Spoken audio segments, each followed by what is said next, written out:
on this September 11, 2011. We will never forget. And on this Sunday, we play football. Opening Sunday of the season, the Philadelphia Eagles to take on the St. Louis Rams. And hi again, everybody, alongside the coach, Brian Billick, and Laura Oakman. I'm Tom Brenneman. Welcome, as always, to the NFL on Fox. So much talk about these Eagles during the offseason, all the free agent frenzy, of course, after the free agent period began. And on the other side of the ledger for the St. Louis Rams, only one win shy of a playoff berth a year ago. Yeah, I'm like everybody. I can't wait to see this dream team. Now, that's not what Andy Reid wants to call it, but you know what? He doesn't have a vote, because that's what his fans and everybody out of the league is talking about, and for good reason. But there's a few things that could turn that dream into a nightmare. He's got a reshuffled offensive line, an inexperienced linebacking core, 2 rookie kickers, and a new defensive coordinator that's never called a game in the NFL. Now, on the other side of the field, they've got some confidence, primarily because of their second-year quarterback, Sam Bradford. They think he's an elite player. They also have made some additions on the defensive side of the ball. They're thinking division championship for the first time since 2003. So here we go, Bradford and the Rams. Hosting the Eagles, of course, the Los Angeles native Andy Reid, the longest tenured head coach in the National Football League, his 13th year. He's been to the playoffs 9 times, 5 times to the NFC Championship game, 1 Super Bowl, but has never won the Super Bowl. And his one-time assistant for 8 years in Philadelphia. Came over as defensive coordinator from the Giants, Steve Spagnuolo. Won 1 game his first year, 7 games last year.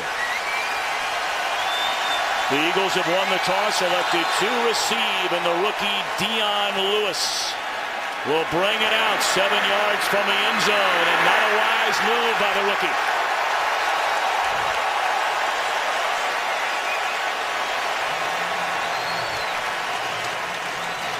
We introduced Philadelphia offensively, and much has been made about this offensive line. The 3 interior linemen, all new starters, including the rookie out of Cincinnati, Jason Kelce. Weapons, you better believe it. Macklin, Jackson, LaShawn McCoy. And, of course, it all starts with Michael Vick, the 2010 NFL Comeback Player of the Year. And you can throw in there Steve Smith, that is active for this game as well. He may be a factor.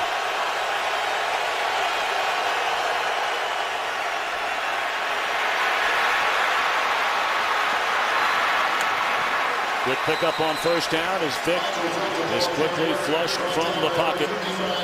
Take a look at the Rams on defense. They were so improved a year ago. On the ends, Hall and Chris Long combined for 19.5 sacks. Linebacking core, Coach mentioned a moment ago. New additions, Lieber and Poppinga to join the man in the middle, James Laurinaitis.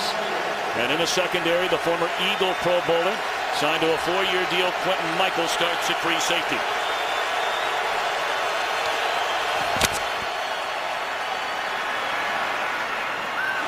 Poor throw by Vick. He had time to set his feet, threw it on the run, and slowed down. Yeah, that's twice now that the Rams have let Michael Vick get outside the edge of their defense. They talked all day on Friday, Tom, about keeping Michael Vick bottled up on these first 2 plays. They haven't done that. 3rd and a yard.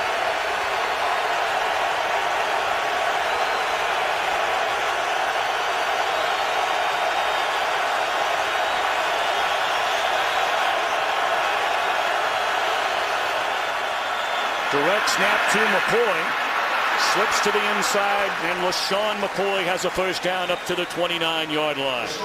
Boy, is he dynamic out of the backfield, running and receiving. Yeah, we got a little trickeration here. He just steps in, comes across the formation. I don't know that in a 3rd and 1 you need this kind of trickeration. I know you got a lot of talent. I'd have preferred maybe a more straightforward downhill, but this is what LaShawn McCoy brings to them, much like Michael Westbrook did for years and years in Philadelphia.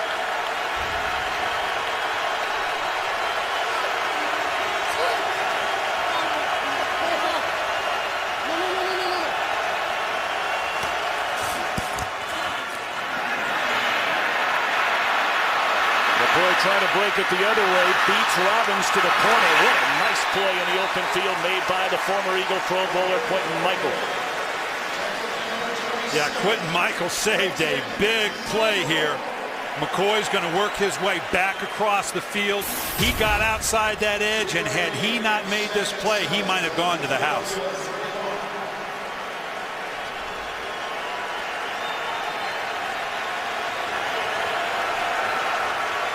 We'll call the gain of 3, 2nd down and 7 on this opening possession of the game.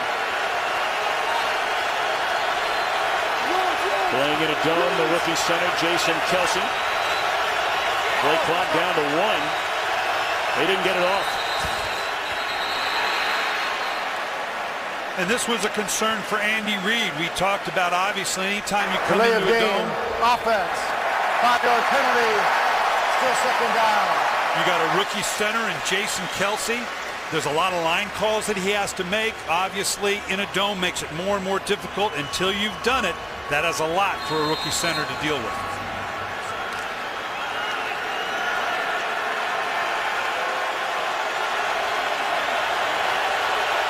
Hey, lucky.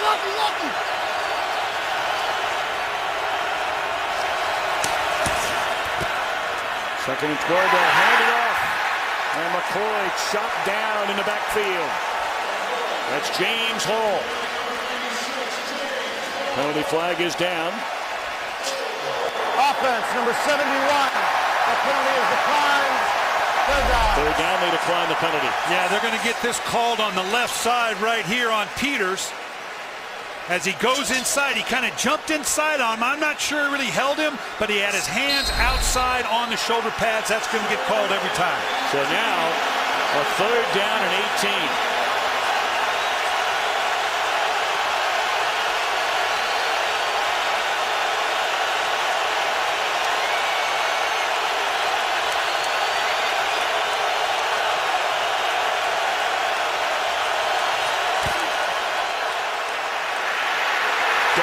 Goes Vick.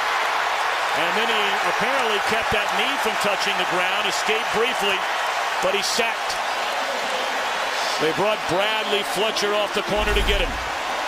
Well, Bradley Fletcher's coming off the edge, and it's like Vick had no idea. Nope, he thought the receiver on the edge was going to chip. That's not Michael Vick's fault. There should have been a hat on Fletcher. He thought it should have been picked up. It was a mistake by the receiver who had the edge, surprised Vick coming off the backside. Eagles line allowed 49 sacks a year ago, 4th most in the NFL. So you can understand why all the changes. First NFL punt by the rookie Chaz Henry, and it's a short one. Amendola dropped it, but covers it up. A great field position for the opening possession for the Rams at the Eagle 47. Game on Fox is sponsored by Southwest Airlines. Find our fares online only at southwest.com. Very sluggish start. They've been talking about that offensive line going up to 2 or 3 days before the season starts. Well, it's a combination of the kickoff rule we've already seen come into effect that had them backed up.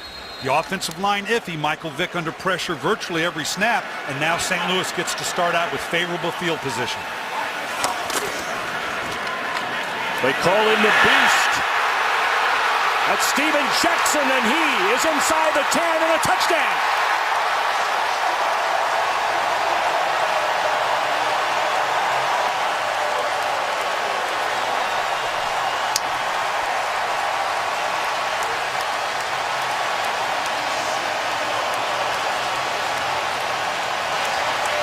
Not a bad start for the Rams.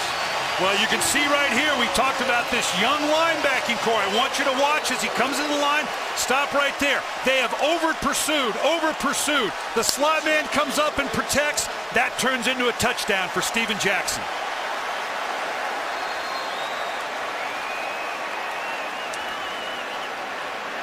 This is a load, man. You stand in a room with this guy, this is a big, big man. And there's a smile on this guy's face when he talks about the matchup with that young linebacking core of the Philadelphia Eagles. Now Josh Brown for the point after, and it is good. Steven Jackson, 6 straight years has rushed for better than 1,000 yards, and a good start, his first carry in 2011. 7-0 St. Louis. Big touchdown run on the first carry for Steven Jackson, and first-year defensive coordinator Juan Castillo already trying to figure things out. Well, Juan's enthusiastic. He wants his team to be physical and play fast, but you got to get aligned properly. And we've already talked about that young linebacking core aligning itself. You got to work in tandem. Lewis will think better of bringing this one out. So 11-14 to go in the opening quarter. 7-0 Rams in front. Coach Billy, before this game ever began, you talked about a couple of the issues they've been talking about in Philly for the better part of 3 weeks. This offensive line, their linebacking core, and despite all the big-name free agents, it's still a team game. Yeah, Casey Matthews is a rookie inside at middle linebacker, but he's got a second-year guy and a third-year guy in Foku and a second-year guy in Cheney that he's working with. That's a very young group. On the other side of the ball, we talked to James Laurinaitis in St. Louis. He talked about how comfortable he is having long-time veteran guys with him now. That second level of linebackers is so key to getting a defense to mesh right.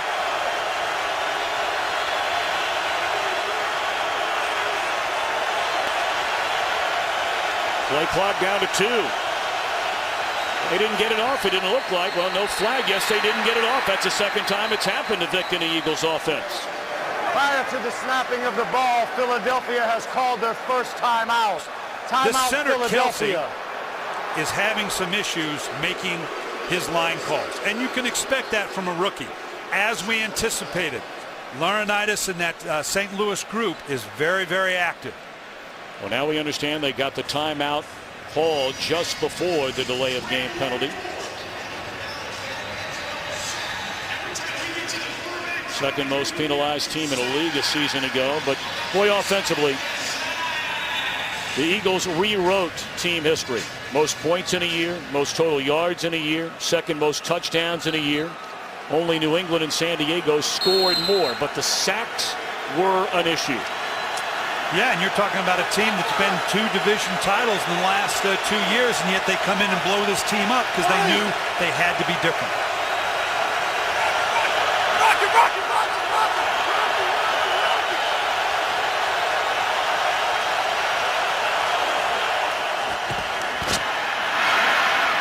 Batted down at the line of scrimmage. And again, Vic under heavy pressure. Right now, game break time. Let's return to Kurt Menefee in Los Angeles. Well, another quick score. Baltimore against Pittsburgh. Joe Flacco hooking up with Anquan Bolden, 27 yards on the score. A 3-play, 1-minute, 42-second drive to start the year. And Baltimore's on top of Pittsburgh, 7-0 in the early going. Tom and Brian. Kurt, thank you very much. Your old team, the Ravens, you won a Super Bowl with that team 11 years ago. Always a great game against the Pittsburgh Steelers. Good protection this time. Looking down the field, and somehow, some way, the catch is made by Deshaun Jackson.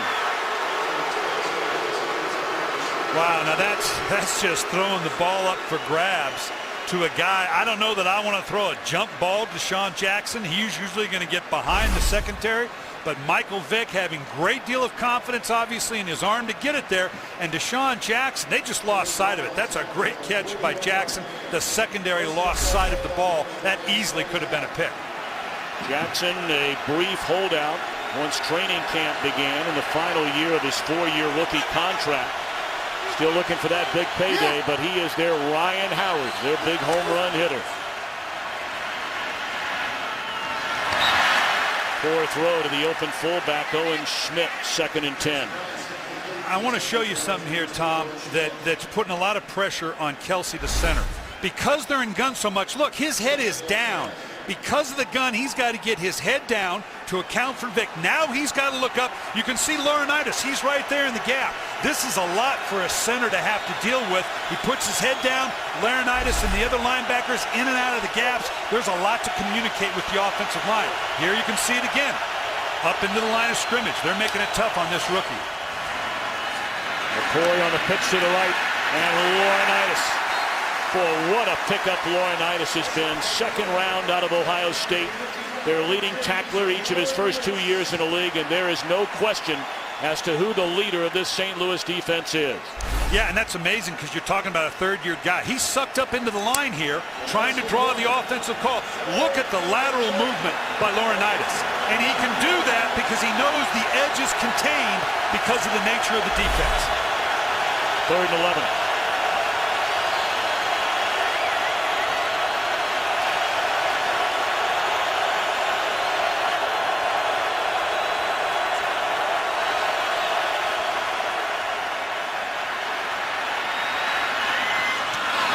Perfect throw.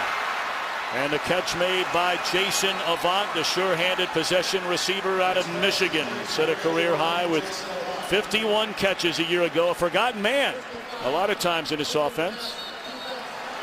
A late penalty flag. Penalty is half the distance to the goal. First down. A personal foul against number 99, C.J. Ayu.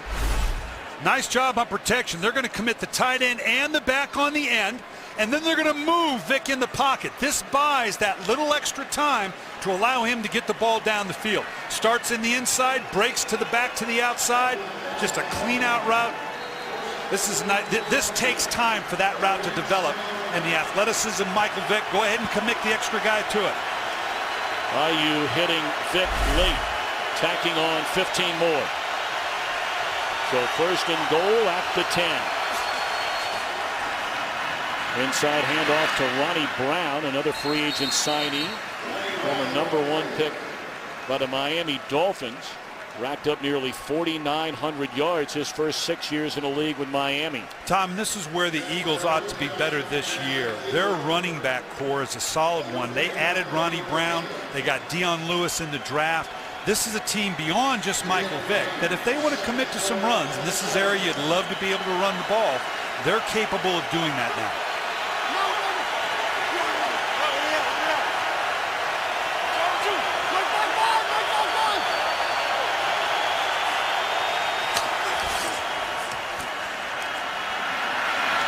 Vick fires into traffic. He had an eye again on Avant. And Laurinaitis here to break it up. 3rd and goal. Well, that's a risky throw down here in the red zone. To come out flat like that, throw it into coverage. Michael Vick, when you sit and visit with Michael Vick, it was shocking to me the first time I met him. This is not a big guy. He has got to move around the pocket to get vision on his receivers. He's not one that's just going to sit in behind the protection. He's going to move from one side to the other.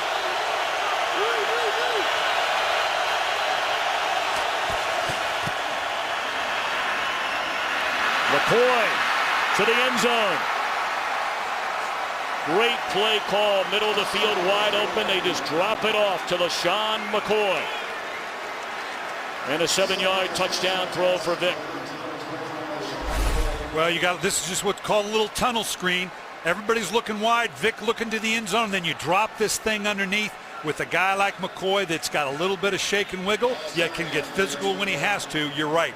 Great play call, spread the defense out and hit him right down the middle. That's the same as a trap or a draw. So now the first point after attempt for Alex Henry. We mentioned both the place kicker and the punter. Rookies on this Eagle team. And it's good. So the big play in Jackson leads to the touchdown. We're tied at 7.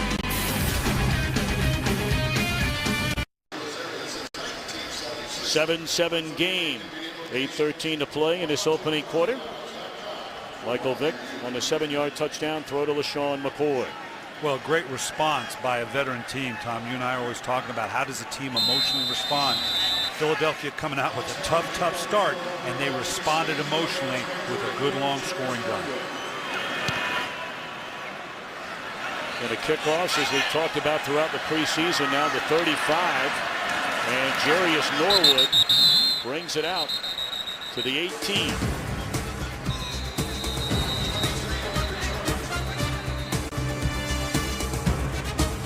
We will never forget, indeed, Flight 93, Shanksville, Pennsylvania, the Pentagon, and of course the World Trade Center in New York. No words we could ever utter could make up for the feelings of those who passed or had relatives that passed or friends. But we are thinking about you, and we appreciate the great job the men and women are doing to still protect the greatest country in the world. Take a look at the Rams offensively. Outstanding tackles, Saffold and Jason Smith. They brought in Harvey Dahl from Atlanta. You know about Steven Jackson, Amendola, the one-time Eagle, their leading receiver a year ago.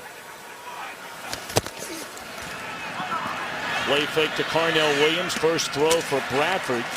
And he finds his favorite target from last year, Danny Amendola. And that's good enough for a first down. All the big names, all the changes defensively. It starts up front. Jenkins, along with Babin, new additions. Casey Matthews, the rookie in the middle. Foku and Chaney have swapped positions. And of course, Nnamdi Asomugha signing minutes after free agency began, leaving Oakland. First down carry to Carnell Williams, making his Rams debut. Right now, let's take a game break and return to Kurt Menefee. Two teams on the rise, Detroit and Tampa going at it in week one. Matthew Stafford's pass off the fingertips of his tight end Will Heller into the arms of Aqib Talib. 28 yards on the score. Bucs leading in the first quarter. Tom, Brian, and Laura. All right, Kurt, thank you very much. Steven Jackson out of the game for a second straight play, and for a second straight carry, they hand it to Williams. And he has a first down up to the 45. Jackson left the field, went back into the locker room after that 47-yard touchdown run. Laura Oakland, what can you tell us? Well, he was in the locker room with the trainer for a pretty long spell. He's back out on the field. Got to keep an eye on his right leg. St. Louis is calling it a strained right quad. He came back. We saw that run, but he's on the sideline right now. I'll keep you updated. All right, Laura, thank you very much. On first down, Bradford to throw, crossing pattern to Amendola. And that's a gain of close to 3, and Jackson is over on the bicycle on the Rams sideline. Yeah, I don't want to speculate on what's gone on. Obviously, first game, the tightness, whether it's cramping, hopefully it's not a pull. Just keep himself warm. St. Louis heavy into this no huddle. They're attacking this Philadelphia Eagles defense. Reed and a nice tackle by Jamar Chaney. You know, played so well in 3 starts down the stretch late last year. We talked with Sam Bradford and new offensive coordinator Josh McDaniels. There's a smile on Sam Bradford's face in terms of the tempo and the style of play that they were now going to have in St. Louis. He was excited about today.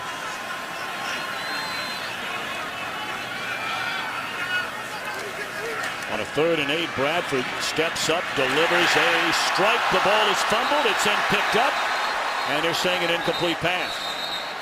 In and out of the hands, the rookie out of Wisconsin, Lance Kendricks, getting his first chance to make a play in the NFL. A flag down in the backfield.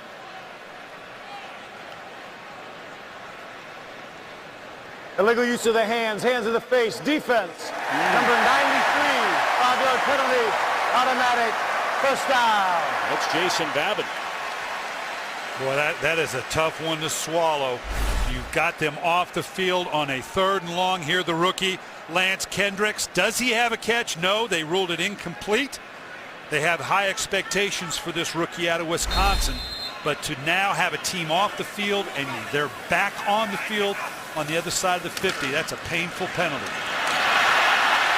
Carnell Williams inside the 35, getting carries with Jackson sitting on the sideline. And after all those great years, through all those terrible knee injuries, Williams getting a chance in St. Louis. That was the same play that Jackson scored on, just a cut back out of the eye. We'll get a chance to show it to you in a minute, but right now, St. Louis staying with this no-huddle philosophy. It's moving the ball pretty good. Williams again. And why not continue to run it? He's inside the 30. Yeah, let me go back, and you're going to see here. This is the same play we saw on the touchdown. If you stop it right here, again, they overflow. No secondary help. Right now, the Philadelphia Eagles are not meshing up very well on defense. Part of it may be because St. Louis in this no-huddle mentality, you have to get very basic if you're a new defense. You can't get a lot of calls in if you're facing a team in no-huddle. Bradford fell down and lost the football. Jaquay Parker. No penalty flags on the field. It is a touchdown for Parker and the Eagles after Darryl Tapp stripped it away from Bradford. Boy, this is unfortunate for St. Louis, not Philadelphia. Philadelphia's feeling pretty good about it. Boy, they had it going so well. Here you can just see the mesh. It's almost like Williams wasn't sure he was going to get it. All of a sudden he goes down. Now he can't get out of the grasp of trap. And now you get a quick scoop and score. Juan Castillo's got to love. He's been preaching all along. Just keep coming. Keep the tempo up. Keep the tempo up. Just keep going after him. It yielded a touchdown there.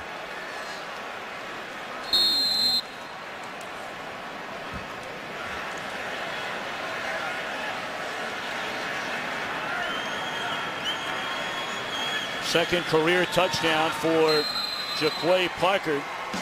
He returned one 55 yards back in 2008. The Eagles lead for the first time. Tap the strip. Jaquay Parker returns it for a touchdown. We told you Parker returned an interception 55 yards for a touchdown back in 2008. That came with 38 seconds remaining in the fourth quarter to seal an Eagles win against San Francisco.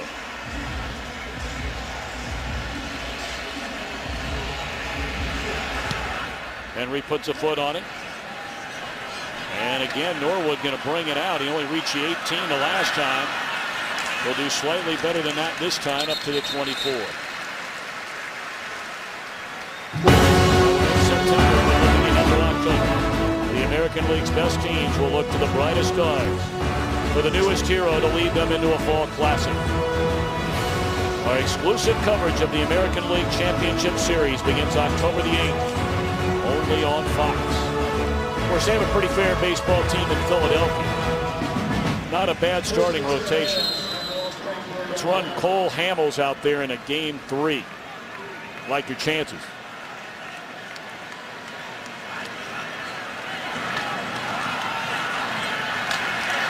Again, it's Cadillac Williams, and let's quickly send it back to Curt Menefee in Los Angeles. And we quickly have a Chicago Bear touchdown. Jay Cutler hooking up with Matt Forte. This all came off of Brian Urlacher interception against the Falcons.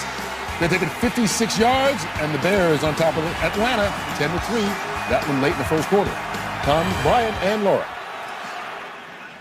All righty, Curt Menefee, thank you very much. 3:25 to play in the opening quarter. Still no Steven Jackson since he ran a 47-yard touchdown in the first play from scrimmage. Slightly underthrown, or it would have been a huge gain for Badgerman.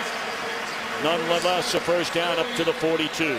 Well, and one of the reasons for this no huddle, one of the difficulties for Josh McDaniel with Juan Castillo, you have no history. What do I look at? How do I know what he's going to run? So by going no huddle, I can maybe calm it down and get a sense of what his defensive philosophy may be. This is a good move by offensive coordinator Josh McDaniel.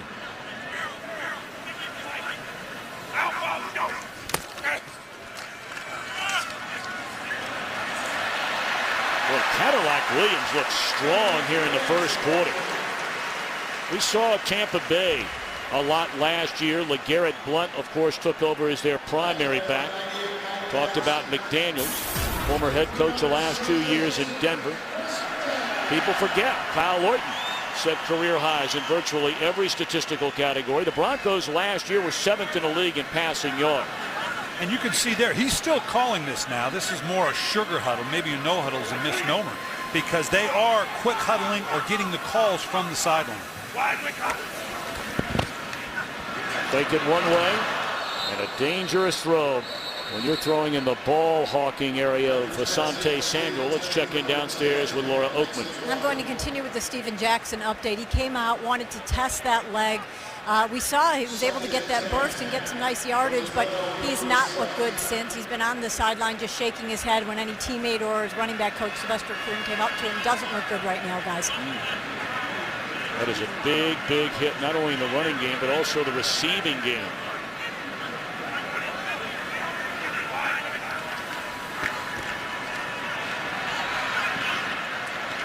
Parnell Williams inside the 45, down to the 40, we'll call it 43-yard line. Will bring up a 3rd down and 5. Juan Castillo spent the last 13 years as the offensive line coach under Andy Reid. I guess 2 ways to look at it, Brian, is Andy Reid's nuts by making him the defensive coordinator, or A smart move. I mean, who would know more about creating problems for the offense than a former offensive line coach? Juan Castillo is a heck of a football coach. He's just going to have to learn quick here on the job training. He's a play caller in the National Football League, but he's a good coach. He'll do a good job. 3rd and 6. And Samuel all over the tight end, Billy Badgema. The Rams will punt it. And that's a key thing for St. Louis. 3rd downs. They were a decent team in 3rd down last year, but oddly enough, it was 3rd and medium that gave them the biggest problem. I think normally that favors the offense, but that's going to be a challenge for Sam Bradford. They've got to be better on 3rd down, particularly when you can get into a 3rd and medium like that.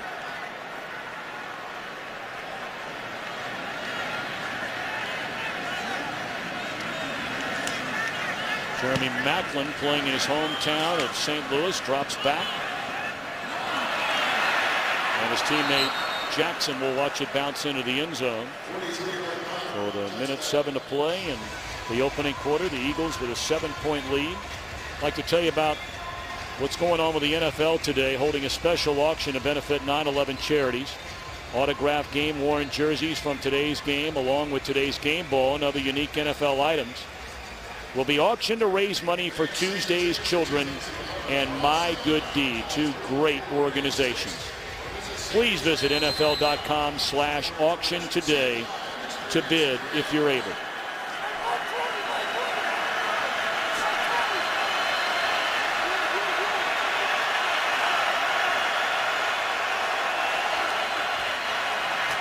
Good protection. Throw to the sideline, and Jackson is there for the catch. 2nd and 3.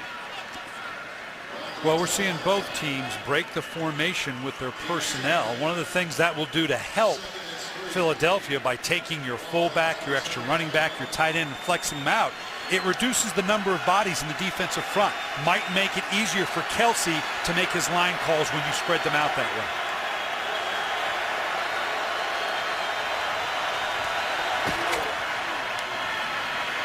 First carry for the rookie Dion Lewis. 5th round pick out of Pitt. He had an outstanding preseason. In fact, in the final game against the Jets, rushed for 62 yards. They very much like the way he might fit into this offense. Yeah, and you can see here, this is coming out of the draft. An elusive guy. He's a hit and spin type of guy. Needs to be able to also punt return and kickoff return. He will provide a specific role for Philadelphia.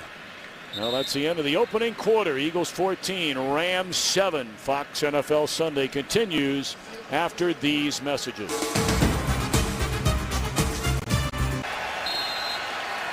Set to begin the second quarter in St. Louis.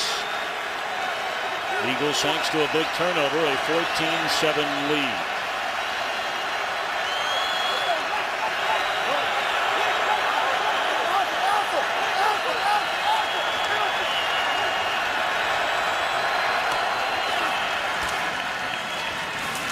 Boyd tries to stretch it to the outside, cuts it back to the inside, and picks up close to 4.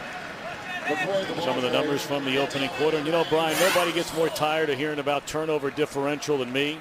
But boy, the more you look at it, the more it makes all the difference. Well, it offsets. Almost 100 yards rushing in the first half, but it gets offset by that turnover right there. Not only physically on the field, but emotionally as well.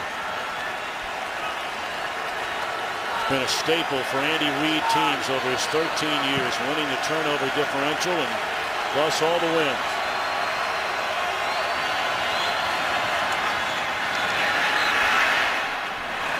Vick under heavy heat from Laurinaitis. Or rather, Poppinga just brought in as a free agent. Started for 3 years in Green Bay till Matthews arrived. They're bluffing here, and then all of a sudden they shoot the gap right there with both of them. One guy was supposed to peel. They were vulnerable there. That might have been a big play, but fortunately, Vick gets pressured enough that it's a bad pass. Looks like Laurinaitis was supposed to blitz and peel and go with the back to the half. They dodged a bullet there. You're just picking me up. I appreciate it. I got your back, big fella. That's Ohio State guy. We got to take care of it. All right, a 3rd and 7 blitz coming. Vick too high. Looking for Jeremy Maclin. Justin King applying the pressure off the corner. Let's send it back to Kurt Menefee in Los Angeles. It didn't work in your game, but every now and then a high pass does. Ryan Fitzpatrick throws it up. Stevie Johnson goes up and gets it. 27-yard score, and the Bills lead in Kansas City 14-0. Tom and Brian. All righty, Kurt, thank you. We saw Kansas City in the preseason. They had a very favorable schedule last year, winning the AFC West. Going to be a tougher time for them this year. Former Florida Gator. Was it touched by Amendola? He thought it was. He knew it was. He covered it up. And I mean right on top of him down there in case he made a mistake. It was Colt Anderson. Looked like it hit Anderson first.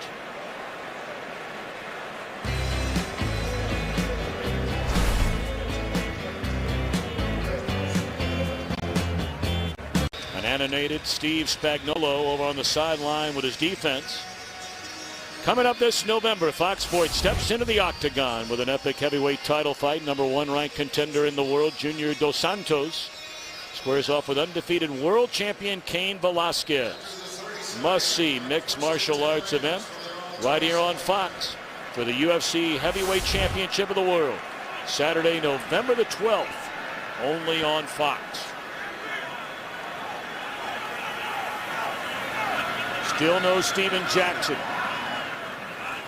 On the Rams' first play from scrimmage, he went 47 yards and blasted off the corner. Is Bradford, and that's the first sack in his second go-round with the Eagles for Jason Babin. That's just a mistake on the right side here. That right tackle should have opened. Sam Bradford had every reason to believe that Jason Smith was going to open up to Babin. That's one of those shockers. You can't imagine where he came from. That's just a mental error by the right tackle, Smith.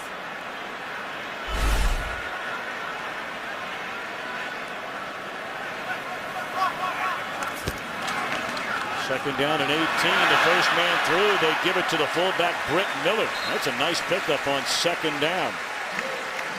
Up to the 32-yard line. Imaginable third down coming up. Well, you just sneak one of these in here every once in a while, 1 or 2 times. You just all of a sudden they're flowing, thinking the pitch man, and you hand it to the fullback. He'll probably have maybe half a dozen to a dozen carries a year. None bigger than that. Well, second and 18 has become third down and 6.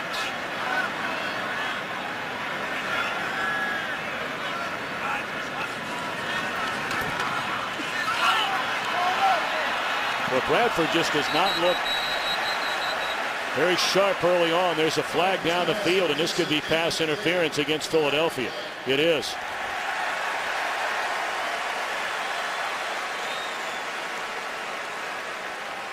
Prior to the pass, illegal contact, defense, number 22, 5-yard penalty, automatic, first down. That's 2 third downs now. You can see here just a little double move. Boy, I tell you what. Yeah, I guess technically there was contact, but that's 2 third downs that the Philadelphia Eagles had the Rams off the field that the Rams got to extend because of penalties. One was a hands to the face, and now with that defensive pass interference. Williams met at the line of scrimmage. Trevor Laws in there, followed up by Moses Foku. How big a deal, Coach Billick, is it that Cheney and Foku have switched sides of the field at the linebacker spots? Big deal or no? It can be. That's more of a transition. It's like a guard going to left side to right side. You think, oh, how bad is that? Well, yeah, it changes your whole world. And these aren't real experienced guys, 2 and 3 years respectively. It's a bit. Williams out of the backfield. He beat Cheney, and that's a first down crossing midfield. And we cross the country and check in again with Kurt Menefee. And we send it back to the East Coast where the Ravens were up 14-0 on the Steelers. That was before Ben Roethlisberger hooked up with Emmanuel Sanders on an 11-yard score. That cut the deficit in half. It's still 14-7. Ravens on top. Tom, Brian, and Laura. Kurt, thank you very much. First down and 10 for Bradford and the Rams right at midfield. Rams trailing 14-7. Good coverage this time by Chaney on Williams. Incomplete. Well, the Eagles haven't begun to slow the Rams down in the running game, so I imagine we're going to still see a heavy dose of that. And then just what we saw, Sam Bradford with the play action fake off of it. They've gotten out of the no huddle or the sugar huddle. Obviously, Josh McDaniels feels like he's got a little bit better bead on this Philadelphia Eagle defense, more specifically the way Juan Castillo wants to call it.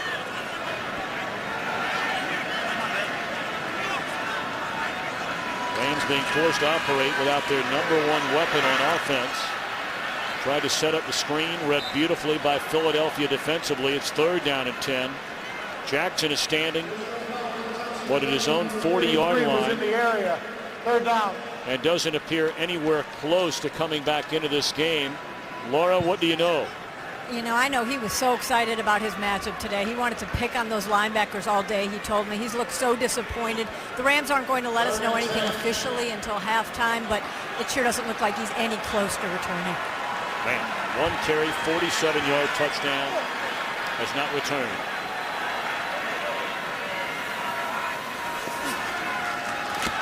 Blitz coming. Bradford steps up and delivers a strike for the first down to Amendola.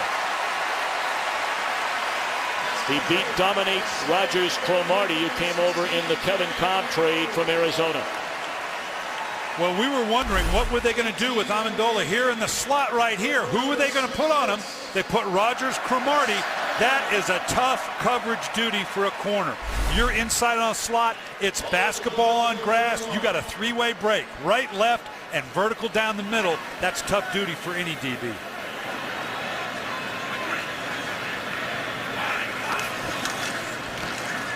First carry for the one-time Falcon, Jarius Norwood, trying to come all the way back from a very serious knee surgery.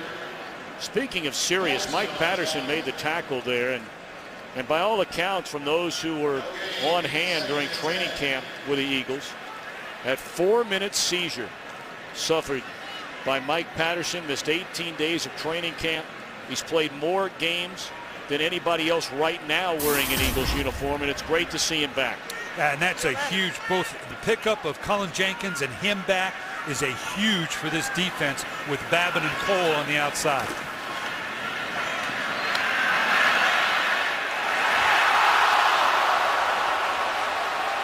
Well, all we heard about was Lance Kendricks and all the great days he was having in training camps. That's 2 drops in his NFL debut. That's just rookie nerves right there. This is the leading receiver in the history of the University of Wisconsin. Started out as a wide receiver. This is a tremendous athlete, but obviously the rookie nerves are showing up here because those are 2 big drops. That was a big problem for the Rams last year. They have the 5th most drop passes in the league.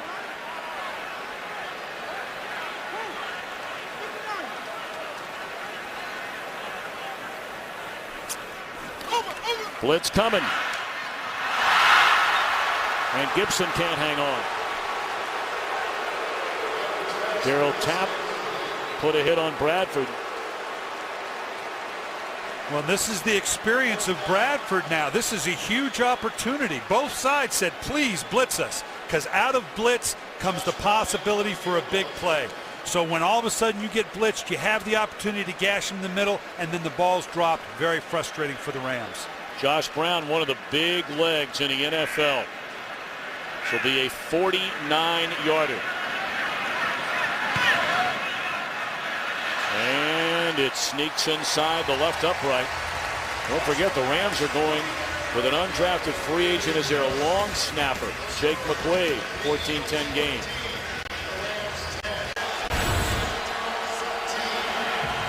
Eagles starting this possession, 10:01 to play until halftime, leading 14-10 from their own 13-yard line.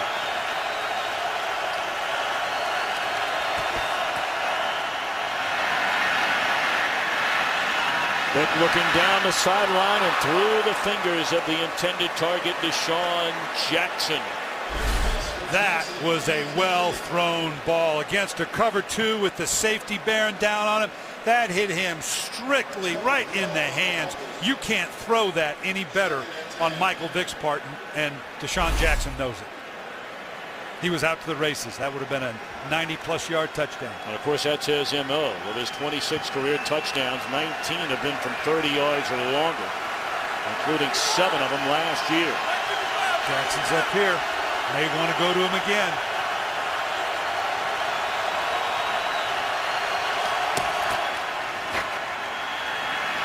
Vick eludes the first wave and then misses the wide open Jason Avant. Chris Long trying to run him down. Well, we talked about it early in the game that Michael Vick, they're talking something here. We got somebody downfield that doesn't belong, looks like. An eligible member of the offense illegally downfield, number 68. Penalty is declined. 3rd down. Yeah, early in the game, Vick was getting outside of this pressure. You can tell the ends crashing down here on Michael Vick. Then they started to move him around a little bit, settle down a little bit. Early it didn't start well. Anytime he gets outside the pocket is in their favor. Look to get Michael Vick on the run a little bit more.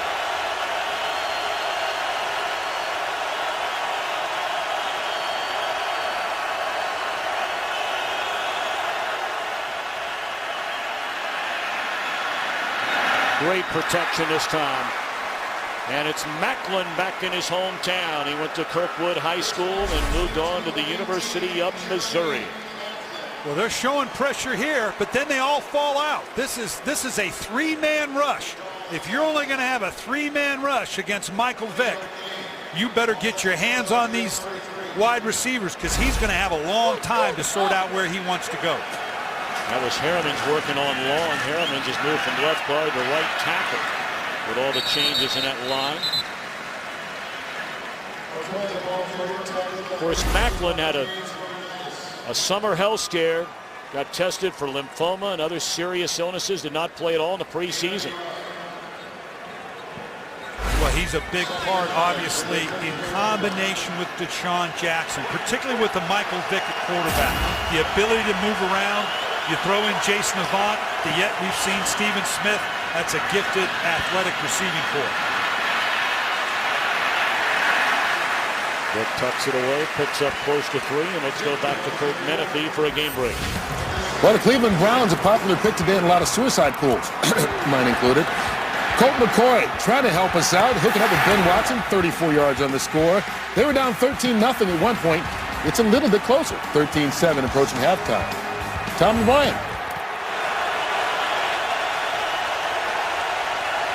14-10. Closing in on 8 minutes until halftime. It's a 3rd down and 6.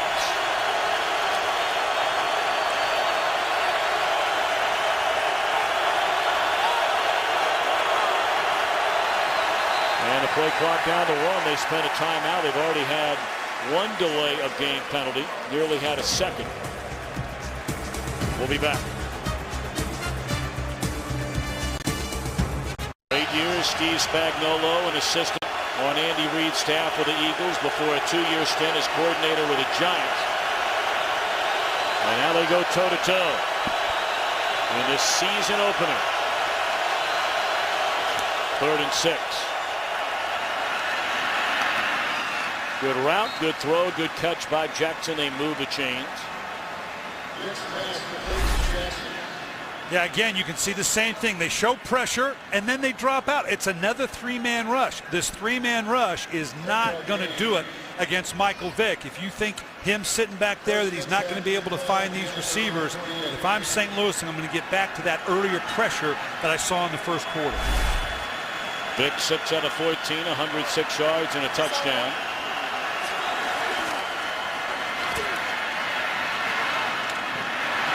Looked like a defender fell down. A 1st down to Avant to the 34. Of course, the story has been told many times 2 years ago. The number 1 pick was Vick by the Atlanta Falcons. Following an 18th-month stay in prison for fighting and killing dogs, the Eagles took a chance on Vick. He turned it into a Comeback Player of the Year award and a $100 million contract. course, that has been reported as a $100 million deal. There are lots of outs and clauses and so forth that may not turn out that way. But they want him as their quarterback, and that's a big reason why. Yeah, this is lethal against Michael Vick. I said St. Louis has got to get back to pressuring. I want you to watch here now. They get all wadded up in here. You cannot leave him that alley. Both the end and the tackle got pushed upfield. You have to have lane integrity in order to keep Michael Vick bottled up. You give him a hole like that, he's going to be off to the races. 19-yard run. Vick this year will pass Randall Cunningham for the most rushing yards by a quarterback in the history of the NFL.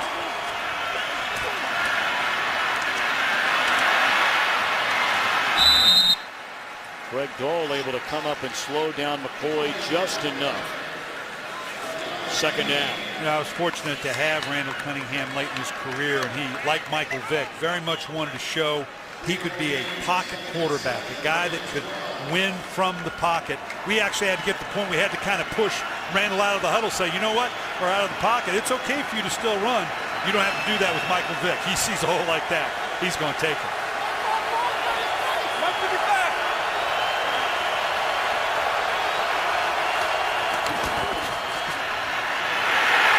Ball stripped,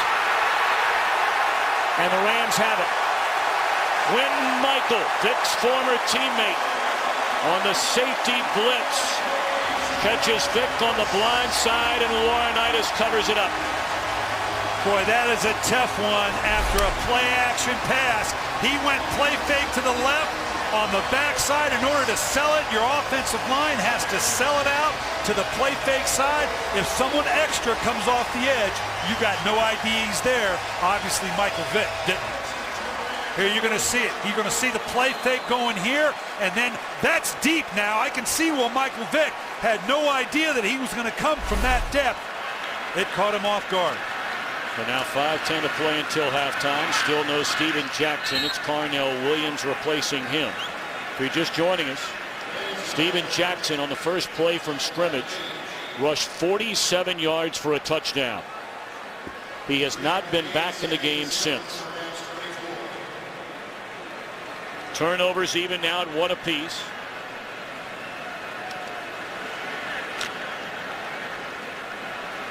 Well, we so much enjoyed our visit with Steven Jackson. Well, what a very articulate, sharp, pleasant young man he is.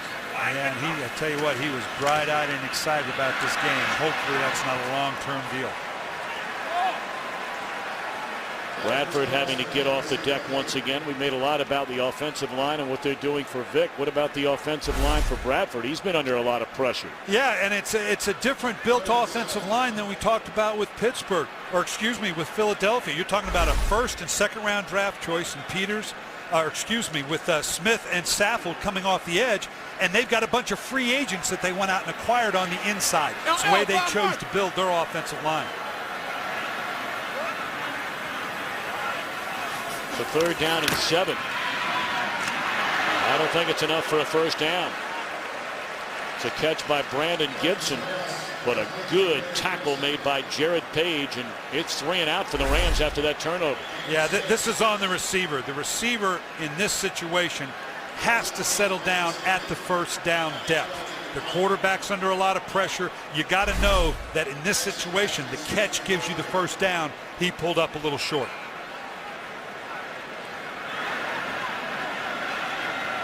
Deshaun Jackson has 4 punt returns for touchdowns during his career, including one of the more memorable plays from last season to beat the Giants. Ball will be down to the 31.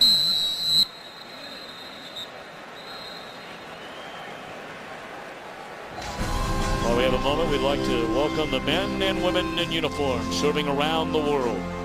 Watching today's broadcast in 175 countries on AFM, the American Forces Network. We can't thank you for all you do. We hope you're enjoying our telecast. God bless you all and all those abroad and right here, protecting our country. Tell you what, I had the good fortune of spending 10 days in Iraq with the troops.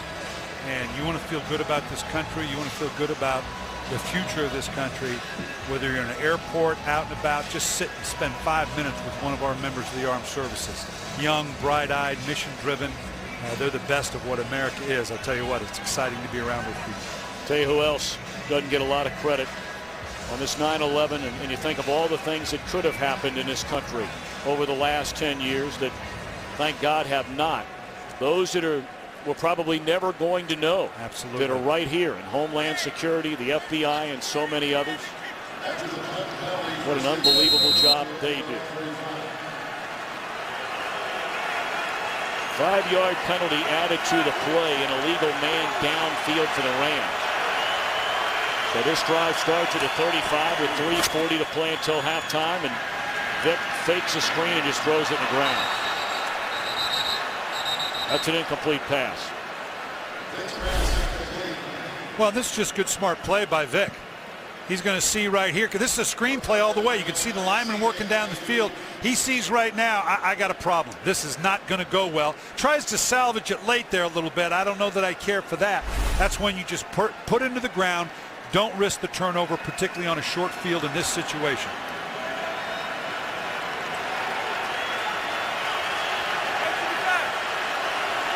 Eagles have 1 timeout remaining. He's killing the play. This should be a run. Nope, couldn't get it off. That's their final timeout of the half. Yeah, what Vick saw, you can listen here what he's doing to the play.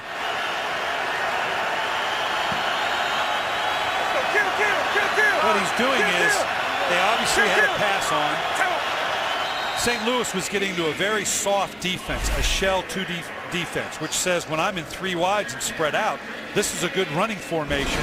He was killing. That means in the huddle, he had a pass called, and if I say kill at the line, that means I'm going to kill it to whatever run I may have had.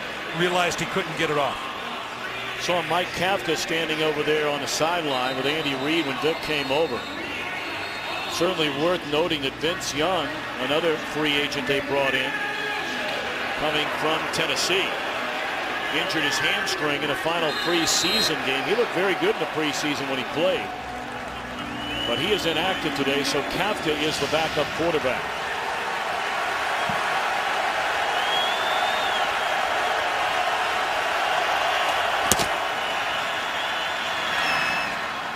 Slant to Jackson, and that's good enough for a first down up to the 47. Michael Vick is very well suited for the quick game for a lot of reasons, not the least of which is that his throws, he's got a very tight ball. It comes out very quickly, and he's very accurate. A lot of quarterbacks have trouble being accurate in the quick game. Michael Vick doesn't. That's a good pass for him.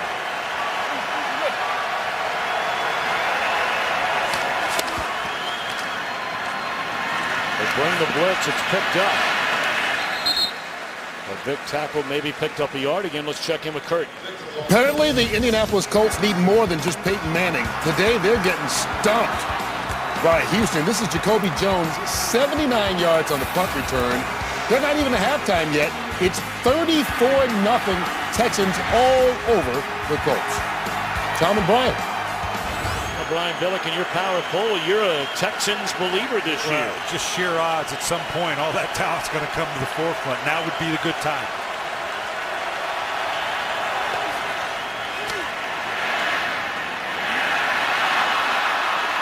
Able to slip a tackle as McCoy turns a loss into a gain.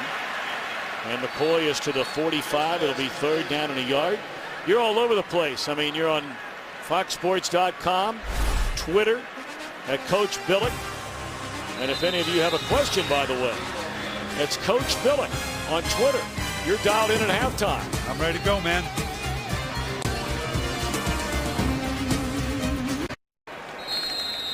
Well, what a player this guy is, Sean McCoy. Fourth most yards from scrimmage in the NFL last year. He's talking about rushing for 1,300 and catching 90 passes this year. Confusion on a 3rd and 1. Philadelphia's messed up here. Brett Selk not quite sure whether he needs to be there or not. It all depends on the spot. Yeah, it looks like they got it based on where they're spotting it. Just a little quick sprint pass, classic in the West Coast offense.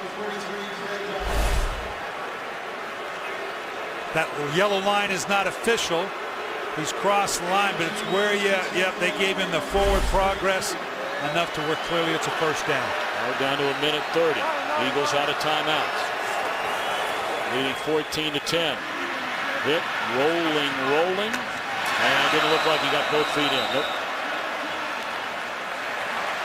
You know, he talked about all the big stars in his Philadelphia offense, and rightfully so. But this Jason Avant is a huge part of their success when they're winning games. This guy's a good player. Yeah, and when you talk with Marty Morningwig or Michael Vick, his is the name that you come back to so often. We know about Deshaun Jackson. We know about Jeremy Maclin.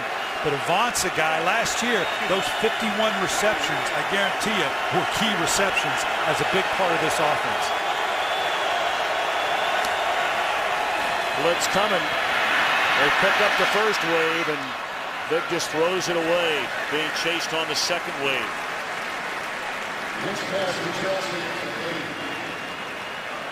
Well, a minute 17 away from our Visa halftime report. The entire gang back together again. Scores and highlights. Indianapolis without Peyton Manning. And all the up to the second stats. The Visa halftime report. 3rd and 10.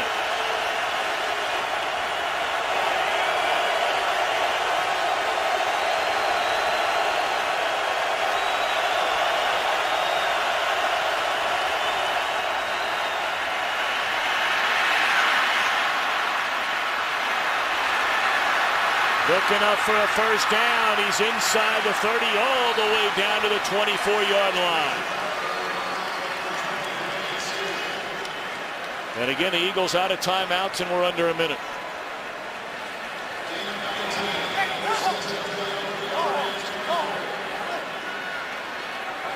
St. Louis looks a little disjointed right now. They better get themselves set here.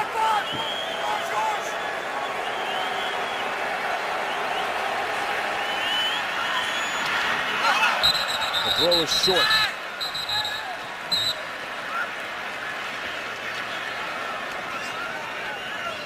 Well, Michael Vick, this situation is classic Michael Vick in the 2-minute, particularly when you get into some of the loose prevent defenses. Steve Spagnuolo told us the other day, Michael Vick, he's got 7 pairs of eyes. This guy sees everything. His ability, particularly if you get passive with your rush, because it isn't a 2-minute situation, he can crank off a big run like we saw, and all of a sudden now you're down in scoring territory.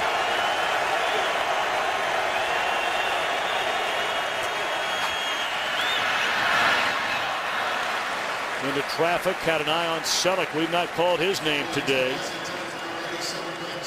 He has had 4 rock-solid years with Philadelphia.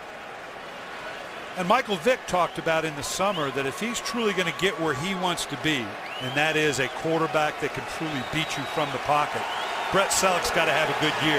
At the end of the year, if Brett Selleck has better than 60 receptions, then I'm going to become a Michael Vick believer that he indeed can beat you from the pocket. But you're not totally sold on Vick like everybody else. I still got to see his ability to do that on a consistent basis over 16 games. He's a unique athlete, but in this game today, you got to be able to win from the pocket.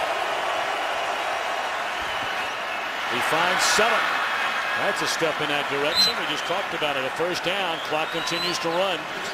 And the tight end is a great blitz beater, a great zone beater, a great pressure beater here that's going to kill it. But Michael Vick, this is exactly what we're talking about. The tight end can be your best friend. The matchups outside, particularly with the gifted group of receivers that Philadelphia has, you got to know that Brett Selleck's going to get that other linebacker, that nickel back, whoever it is that's down the line in your coverage package, because you got to worry about Jeremy Maclin. You got to worry about Deshaun Jackson, Jason Avant. We just talked about eventually Stephen Smith. Who are you going to put on Brett Selleck? That could be your best matchup. No timeouts left, and I'm not sure they're going to get this play off. Well, they got one shot here. Yeah, now at this point they just missed an opportunity.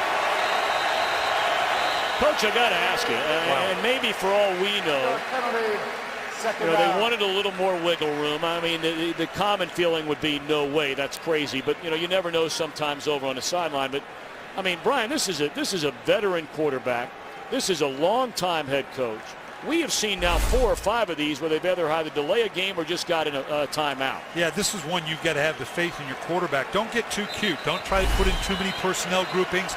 Don't try to be too much. Let him get to a play. You've got time to take a shot to the end zone. Still get it on a field goal. This is not great management by Philadelphia, Michael Vick, and Marty Martingale. Well, they had to move the ball, back it up 5 yards. But they'll use this as a teaching opportunity as well as they go down during the season. We're the first game of the season, guys. The one thing that the no off season, no OTAs, diminished training camp, the specialty situation calls that you didn't get to practice, this is exactly the thing that you probably didn't get to cover enough during this unique off season and preseason. Vick steps up to the end zone. Is that a catch? No, it looked like it hit the ground. I think Jackson knew it hit the ground. Boy, what a heck of a throw. No, it moved, it rolled. He'd like to think it was his, unless he had his hand underneath it, didn't look at it. Didn't look like that. This was a heck of a throw by Michael Vick. And it pretty much had to be the end zone shot because anything underneath, you run the risk, particularly with no timeouts. And Philadelphia has no timeouts. You did not have time to run your field goal team on. You'd have had to really hustle up to get it killed. That was not going to be an option for you, so you knew it had to be an end zone shot. I give Michael Vick credit for knowing it had to be there. Well, we talked about this Eagle team. A rookie punter, rookie field goal kicker. The punter is the holder. Chaz Henry holding for Alex Henry, no relation. Good snap, good hold, and the first try on a field goal in his NFL career is good for Henry, the most accurate kicker in NCAA history out of Nebraska.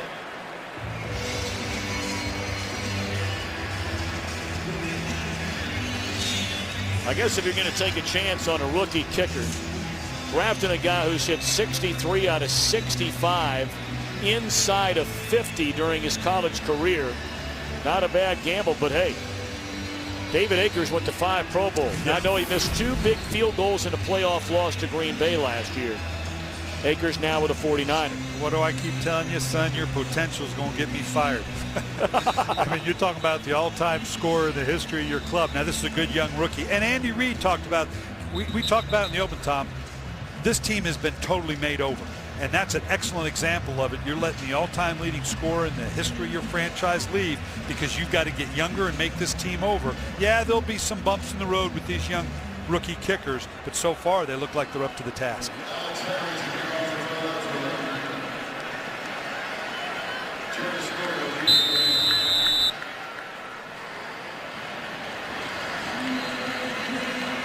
So after this successful field goal try, Henry going to put it on the ground. And that's up to the 39-yard line, and there's still 1 second remaining. Well, you kick the ball like that because you don't want to risk a big return. And figure the guy would do just that. If he just handles it, gets a few yards with one, you're outside of range for the Hail Mary pass. That you've got to be well on the other side of your 40, or you're just pounding dirt here thinking that you're going to throw up basically an interception. But I got to ask you though, Brian, I mean, everybody and his brother's been kicking the ball out of the end zone so far in this preseason with a new rule change. If you kick it into the end zone and there's no guarantee, big difference between a Hail Mary from the 40 as opposed to the 20, right? Sure, yeah, or like we saw in Green Bay, 108-yard kickoff return for a touchdown. So either way, they did the right thing. It didn't matter. They say the clock should have run out rather than staying with 1 second left. 17-10, Philadelphia leads at halftime. Set to begin the second half. We invite you to follow your favorite team all season long. Go to iTunes.com/NFL. Back with Laura Oakman and the coach, Brian Billick. Tom Brenneman in St. Louis. Great to have you with us. Opening weekend of the NFL season. All right, no fooling around. Let's go inside the locker room and right to the nuts and bolts on what's going to happen or should happen here in the second half. Yeah, I think both for St. Louis. One, a 3- and 4-man rush isn't getting it done. You got to bring that 5th and 6th guy to keep Michael Vick bottled up, and they got to continue to press the run. That's the best matchup they have. That will lead to a play-action fake and the big play down the field that was missing in the St. Louis offense last year, and we've yet to see so far today. Where Steven Jackson, his first carry, goes 47 yards for a touchdown, comes back in for one more play. We have not seen him since, and he's the main man in this offense. Fortunately, they got Williams in there to fill in. If they didn't have him, they'd be in trouble. They can still press the run with Cadillac Williams. Well, you saw Steven Jackson still shaking his head over on the sideline. And this is Jarius Norwood taking the second half kickoff with some daylight. And a good return up to the 45-yard line by Jarius Norwood. There is a penalty flag back at the 23.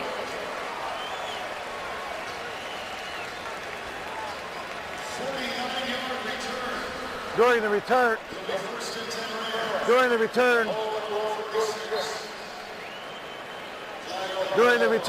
holding number 15 of the return team, 10-yard penalty, first down St. Louis. Well, you can see here just that, and I don't know that he really got a hold on it. It's just that the defender was falling back. He had his hand obviously up there. I don't know if it's an actual hold right here. The hand's outside, but I don't see any real restriction on the part of Schmidt of the Eagles. But they see the hands outside. They're going to call it. That is a 30-yard differential. Field possession and field position to begin this opening drive of the second half. Bradford fakes it one way. What a throw and what a catch made by Billy Badgerman. Let's check in downstairs with Laura Oakman. I'm going to talk about what everyone wants to know. I talked to Steve Spagnuolo about Steven Jackson, took him in at halftime, they're calling it a pulled quad, tried to see how it was, but he said it's tightening up. So as much as it's killing Steven, he said, we're going to have to sit him. He said it doesn't change anything offensively. They have faith in these two very valuable pickups that they got in Cadillac Williams and Jarius Norwood. Well, you saw him almost pull up when he was near the final 15 yards of that 47-yard touchdown. He carried it one more time. But it appears no more today for Steven Jackson. First catch in a St. Louis uniform for Mike Sims Walker.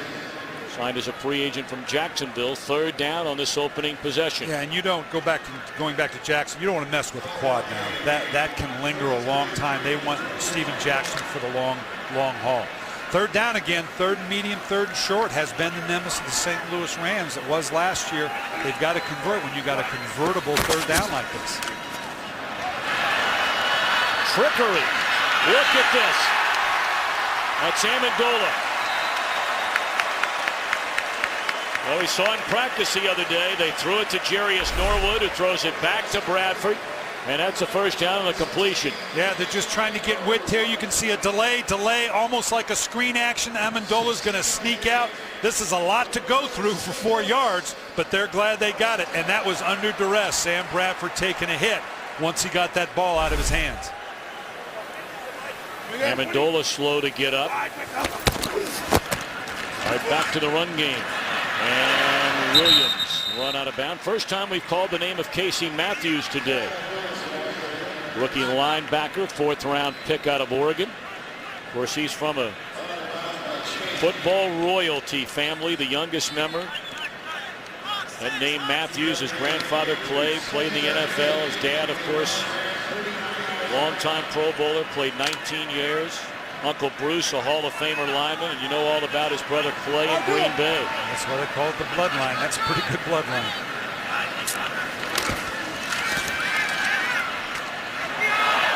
That's a dangerous throw there by Bradford.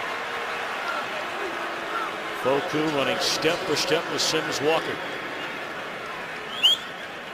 Well, the Rams have run a lot of these crossing routes. Again, we're seeing them stay away from the outside throws with guys like Asante Samuel and Asamoah on the outside. They're trying to get it within the interior of the defense. Haven't been real successful at this point.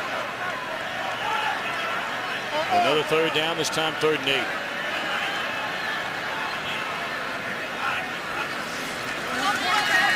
Blitz coming.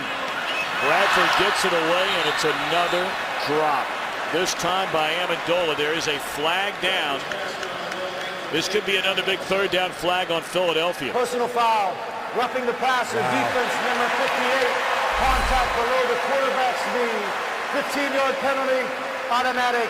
First down. Trent Cole knows better. Yeah, you can see right there. That's the Carson Palmer rule. Whether you roll into it, whether you fall into it, you can't hit the quarterback that low into the knee. That can end a season. This is the third down that the Rams have not converted, that a drive has stayed alive because of a penalty. For those of you that don't remember, that was an opening round playoff game, Cincinnati and Pittsburgh. When Carson Palmer completed the first pass of the game to the late Chris Henry, and then missed the entire next season with that knee injury. This is the type of run that's been successful for St. Louis. I want you to watch this. It's just a little counter action. He'll come up, stop. He took just a step and back. That's what's getting these guys to flow and has been working for the Rams. The straight ahead zone stuff, not as good as the quick little counter moves.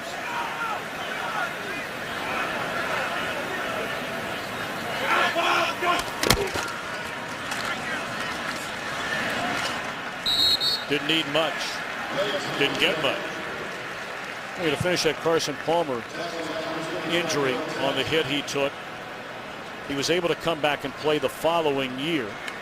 But boy, it was an ugly injury, and needless to say, a devastating blow to the Bengals' chances that year in the playoffs. Yeah, and Tom Brady. Now Tom Brady with the same hit. Williams limping up just a little bit coming off. Hopefully that's something he can shake off. That would be devastating to have lost both Jackson and Williams. So now they have Norwood in there. They'll take the handoff. And he's to the 32. Of course, you bring up the name Carson Palmer, and he's decided that he's not going to come back to the Bengals, has demanded a trade, and they've told him forget about that. It's not going to happen. Look at some of the other notable free agents still unsigned. Yeah, some of these guys ought to stay retired. You don't want to come back just for the money, but there's some guys on that list that could be helpful to some people, particularly as injuries begin to mount up, typically as they do as we get through the opening weeks of this season. Bradford sacked by Darryl Tapp. Tapp's been a big factor in this game. Coming off the Philadelphia bench, stripped Bradford of the football back in the opening quarter, which led to a Jaquay Parker touchdown. Yeah, we talk about Cole, we talk about Babin coming off those edges, but Tapp is very much like a blitzing linebacker type, like you see in the Steelers type of defense. He's had a big influence today.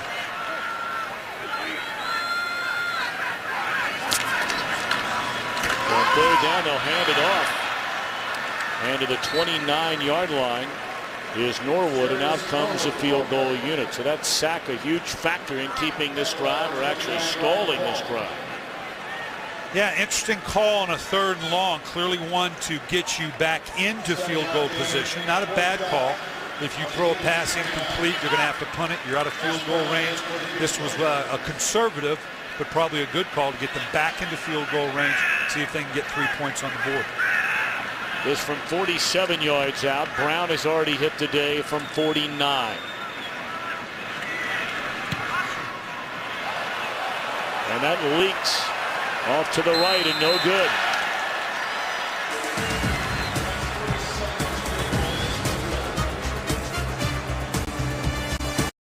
Today's game on Fox is sponsored by Southwest Airlines. Find our fares online only at southwest.com. By UPS. Let UPS put the power of logistics to work for you. And by Bud Light, the official beer sponsor of the NFL. Here we go. Next weekend on the Fox FX Saturday game of the week. Charles Davis, Gus Johnson bring you all the action. Syracuse going out to the Coliseum to take on USC. The FX Saturday College Football Game of the Week, presented by Russell Athletic.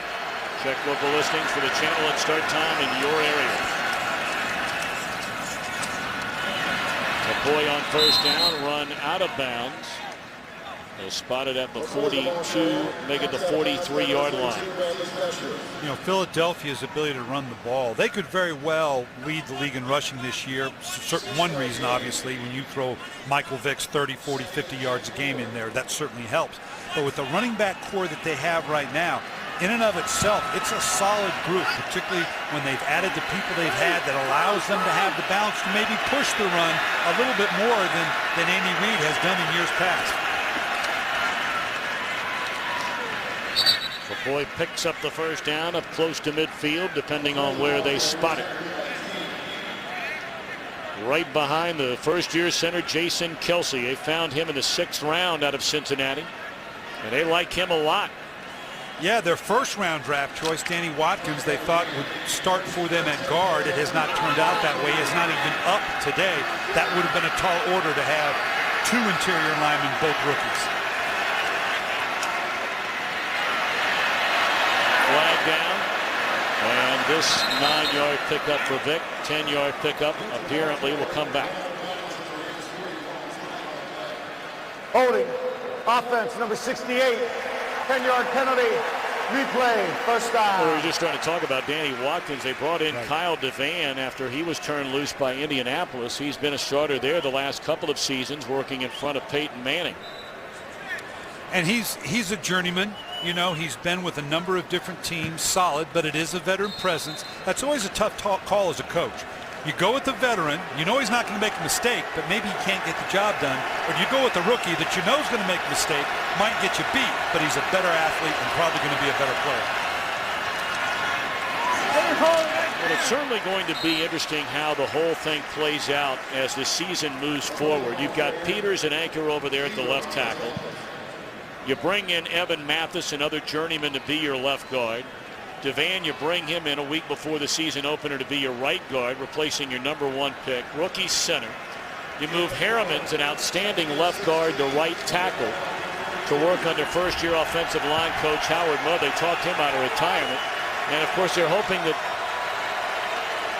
Winston Justice can come back and take back over again at right tackle ultimately.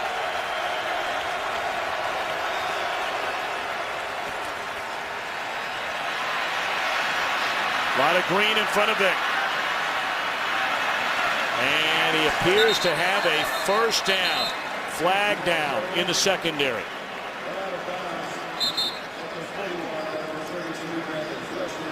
Going to go against the Rams.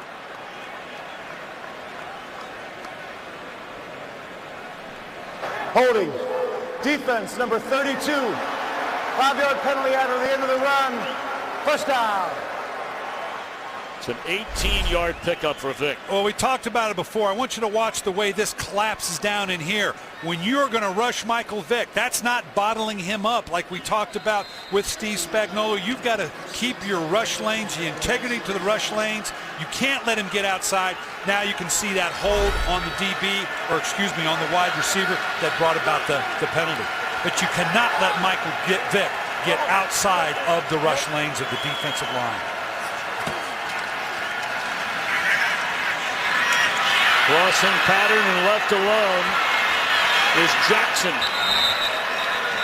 Penalty flags down yet again, right around the middle of the field. Jackson run out of bounds at the 9-yard line. Will the play stand? Prior to the pass, illegal contact. Defense, number 27. Penalty is declined. Result of the play is first down. Yeah, the St. Louis defense breaking down here a little bit. When you see a crosser like this wide open, it means someone fell out of coverage. It's one of you got him, I'll take him deals. And you can see both down in here. Justin King looked like he was trailing in the middle. It's likely he was the one responsible for picking up Deshaun Jackson as he came across the middle of the field.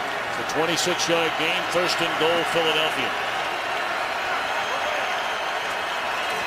Steve Smith in the game for the first time. Flag down, and that'll be interference against Bartell, trying to stay with Macklin. Yeah, you can get away with a little contact down here as long as you don't change the impetus of the receiver, and clearly he did that. That's a Brian Billick word if there ever was one. Right. Impetus. Spell that. I can't, but I know you can. Let's see. The illegal use of the hands of the face, defense. Number 24. Penalty is half the distance to the goal. Interesting call. That's Automatic early. first down. Over here on the right side. Simple slant route. Got his hand up in there. Interesting. Yeah, that's early. You know, whatever the verbiage is, he came over the top. You can have your hand on the receiver as long as you don't change his progress, and clearly he turned the shoulders there. Well, they're in the Wildcat. It's Ronnie Brown taking the snap. That didn't fool anybody. Yeah. And Ronnie Brown's thinking, we need to redesign this play.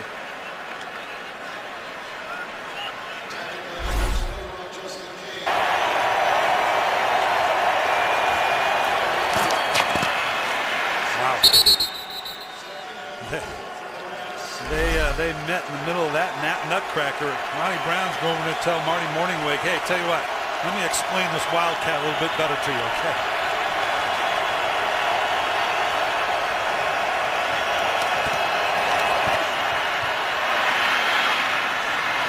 Back to the end zone, a touchdown to Jackson. Wow.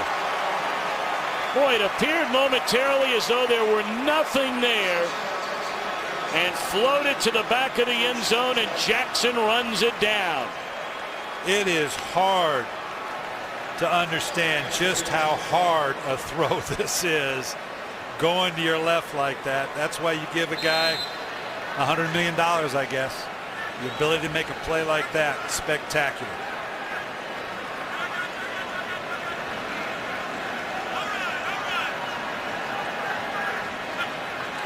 Been a big day for Jackson. He had a 40-yard catch early on. Now up over 100 yards in a season opener. Not bad for a guy looking for a new contract. Let's score. Deshaun Jackson, his 12th career 100-yard receiving game. He's only in his 4th year in the league, just starting his 4th year in the league.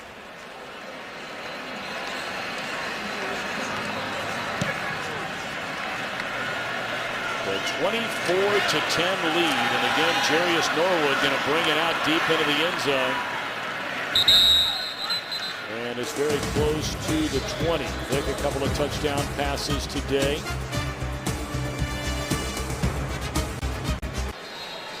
It's a big offensive possession for Sam Bradford and the Rams. Their starting right tackle, #1 pick 2 years ago, Jason Smith, is out of the game. Replaced by Adam Goldberg at right tackle.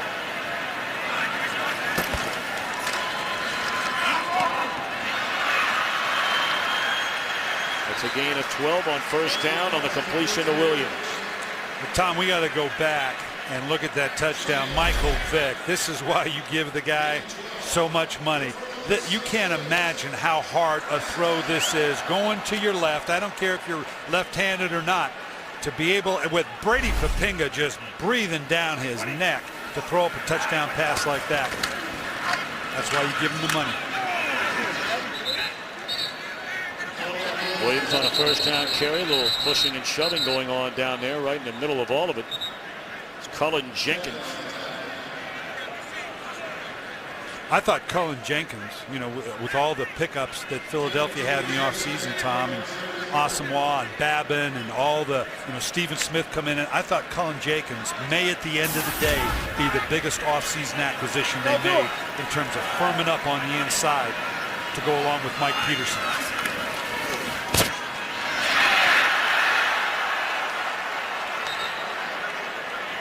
Trent Cole sacks Bradford. There is a penalty flag down. Cole, the two-time Pro Bowler. Offense, number 62. Penalty is declined. Third down. Cole has the third most sacks in Eagles history. A lot of people felt like, and he was the first to say, he got double-teamed a lot the final 7-8 weeks of last year. But now you bring in a guy like Babin, you bring in Jenkins, as you mentioned, to go with Patterson and others. Well, that's a formidable rotation. Huge difference when you've got to look to both sides to chip, turn your line, put in tight end presence. They're going to hand it off 3rd and 15. Close to a first down, but it's not enough.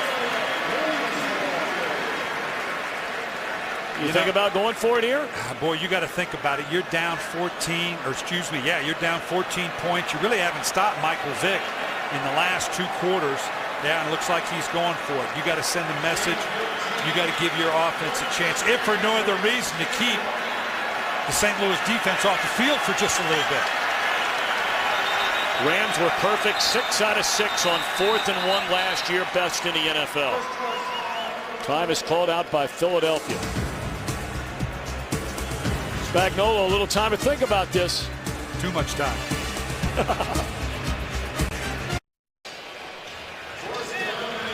4th and 1. I'd sure like to have this guy in the game, Tom. This is a big play for St. Louis. 4th and a yard, and on a second turn, did Carnell Williams get there? Brian Rolle came up and made a big hit on Williams, and it looks like he has a first down. They say Brian Rolle had the best camp of any Philadelphia Eagle. And this is interesting because they say Rolle, his one limitation is he's not a real physical take on a block or take on a runner type of guy. He took on a pretty good hit there. Well, Fresh set it down. Williams out of the backfield on the slant. And he's down to the Philadelphia 43, another first down. You know, I'm getting a lot of tweets about these wide 9s out into here from the Philadelphia Eagles. That creates a real tough rush angle for the tackle. It also leaves them vulnerable to the running game because that puts a lot of pressure on the linebackers that have to cover a lot of ground. So these noted wide 9s, the Philadelphia Eagles, it's live by the sword, die by the sword. Fake the end around. What a play fake. And look into the end zone. And it's overthrown. There's contact. How about the play action fake there by Bradford? Asamoah and Asante Samuel locked up with Gibson in the end zone. And you watch here, I don't know that Asante Samuel, or excuse me, Asamoah needed to grab like this. I'm not sure this thing wasn't overthrown. I'm not sure Asamoah didn't give up a cheap one there. That was Jared Page down there, the safety, along with Asamoah. That reaches up, don't know that he needed it. It's a 41-yard penalty, 1st and goal inside the 2. And Williams wrapped up, stood up, is short.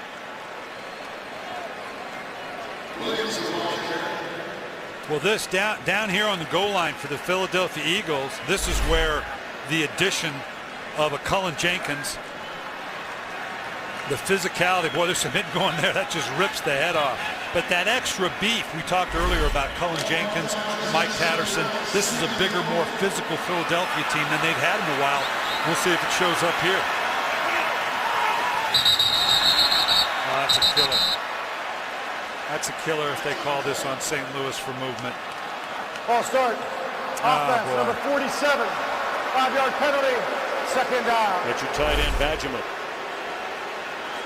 You just see, you'll see his head just pop up here a little bit, little motion, and right there, that's all it needs right there.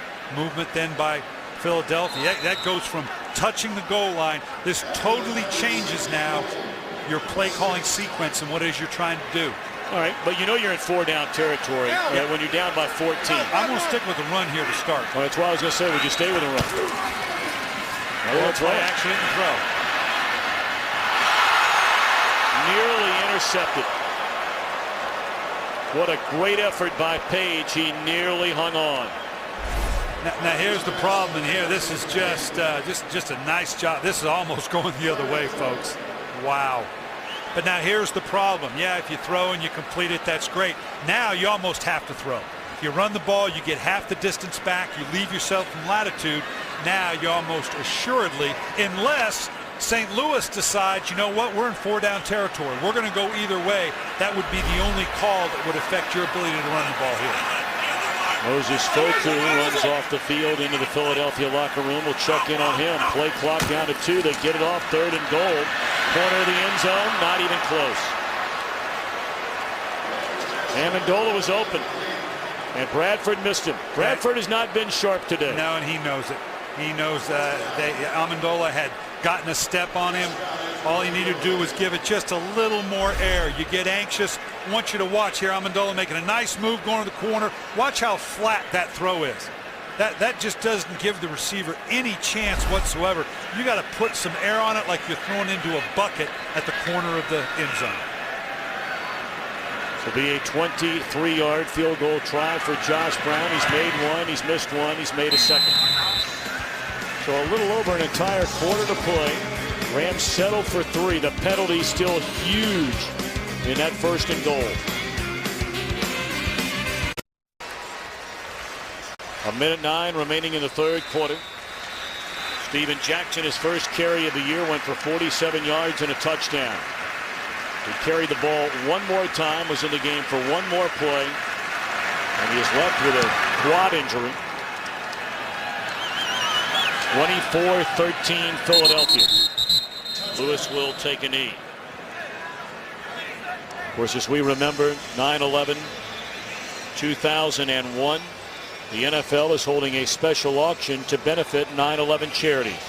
Autographed game-worn jerseys from this game, along with today's game ball and other unique NFL items, will be auctioned to raise money for Tuesday's Children and My Good Deed. Visit NFL.com/auction today if you're able to bid on those items.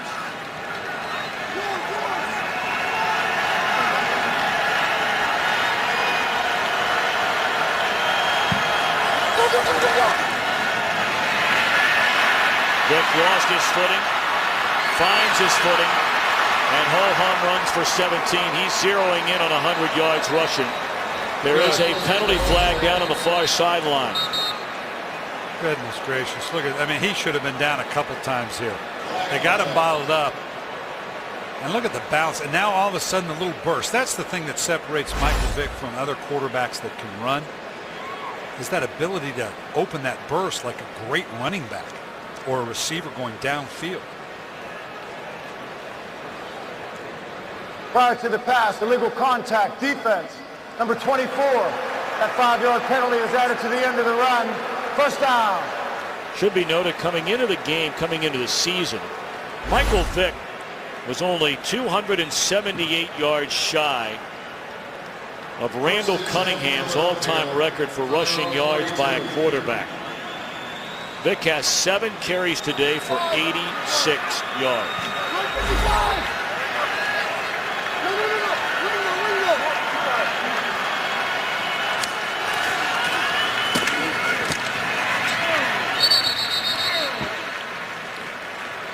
Short pickup on first down. Let's go back to Los Angeles to Kurt Menefee.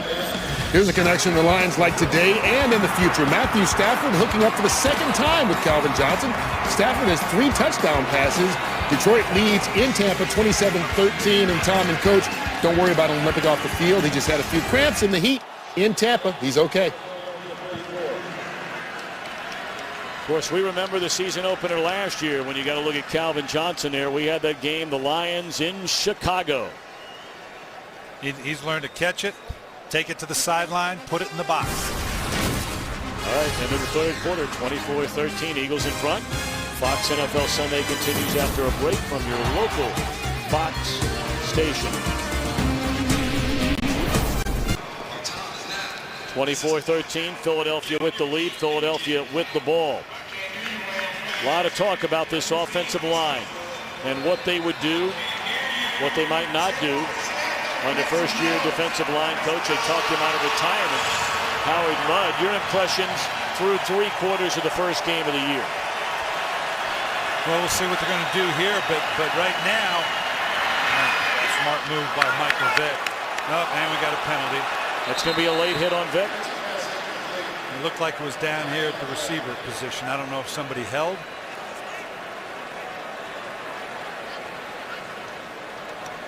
Gene Steratore, our referee today. This may be an illegal pick on the part of Philadelphia. Blocking downfield where they were trying to set up this quick wide receiver wide screen. The longer they talk about it, the more it always worried me because it means they're not quite sure, but they'll sort it out. There is no foul for offensive pass interference. The contact with the receiver occurs at the line of scrimmage. It will be third down. And that's what it was, because obviously they were trying to set up some kind of pick screen, but it happened on, you're going to see right here. Right now, that contact right there, boy, I don't know. Kind of pedestrian. I'm glad they didn't stick with it.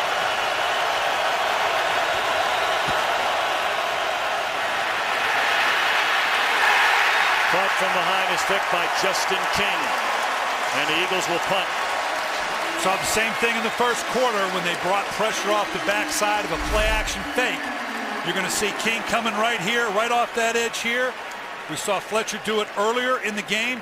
Again, unaware of it because of the fake. He's going to the right, doesn't think he's going to get caught by the backside. This is the one guy that's not accounted for when you sprint away from a defense.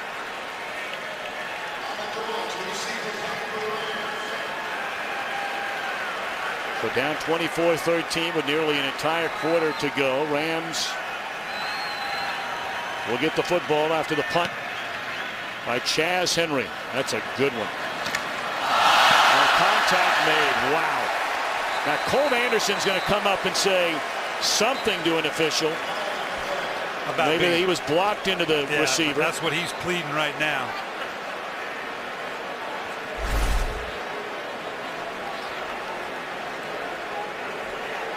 No, and he was in front of the defender. I don't know that he's going to get that call.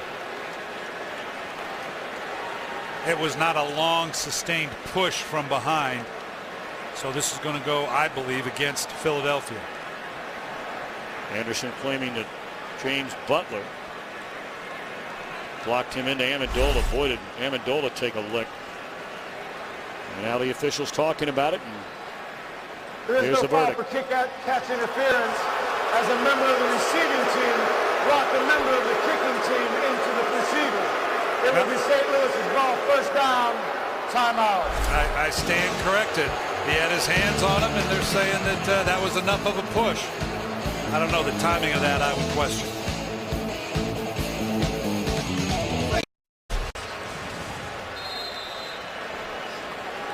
Yeah, technically, I guess that is a penalty. I just think the timing of it, there wasn't an impetus of a push. I don't know that I don't call the penalty on Philadelphia there. They think in one way, they come back the other way, and that's a rookie who had a couple of drops early out of Wisconsin. Lance Kendrick's a big game. I'm not sure if I'm not St. Louis. I know we're not necessarily in a 2-minute situation. They had some sex with the no huddle early. Let's see if they want to pick it up again, kind of create a tempo. It doesn't look like they are, but they had some success with their no huddle tempo in the first quarter. I'm not sure I wouldn't try to do it here because, again, time is going to be a factor. We're still better than 13 minutes out. You're certainly not in a desperate 2-minute situation, but saving some time with that sugar huddle they had going before might not be a bad idea.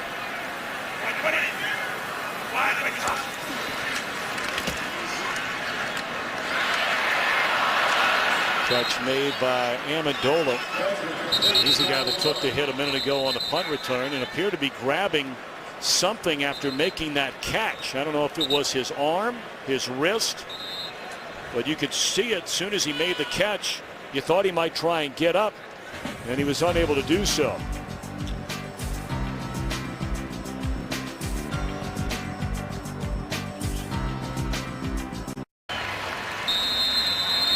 Well, moments ago, Danny Amendola helped to his feet.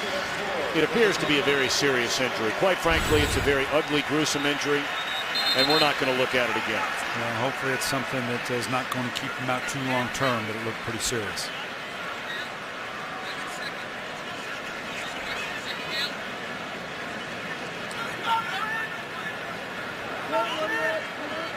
All right, 13-12 to play. 24-13, Eagles in front. A second down and 4 for the Rams, and Bradford out of the shotgun. Everything short, short, short. Yeah, he's tried nothing down the field, and that's going to be limiting for them. You know, last year in the first half of games, not the season, first half of games, look at the numbers for Bradford. 13 touchdowns, 4 interceptions. Second half of games went the other way, 5 and 11. Yeah, and in that second half of the season last year, and you can see the numbers here first half to second half, but in the second half of the season, they had 4 out of 5 on the road to start the second half, came home, played poorly against Kansas City, and you can, the typical rookie wall, that's going to affect you. Incomplete pass on third down, coverage by Samuel. Looked like another drop by a receiver. Let's go to Los Angeles to Kurt Menefee before fourth down. Well, we will take it to Chicago, where the Bears defense has dominated the Falcons all day, although Matt Ryan's fumble helps out. Brian Urlacher, who had an interception earlier, scoops it up and scores. It's 30-6. Bears all over Atlanta in the fourth. Tom and Coach. All right. Kurt, thank you. Fourth down and 2. Obviously down 11, they're going for it. Boy, that was a dangerous throw, and it looks like it's a catch for a first down. And the spot here is going to be interesting because he turned to get out of bounds. Let's see where they spot this. Yep, looks like it's a first down. Cadillac Williams, they had 2 teammates standing next to one another over there. Yeah, this is somebody had an assignment great. Kendricks probably needed to be a little bit deeper. And that's the veteran experience of Williams.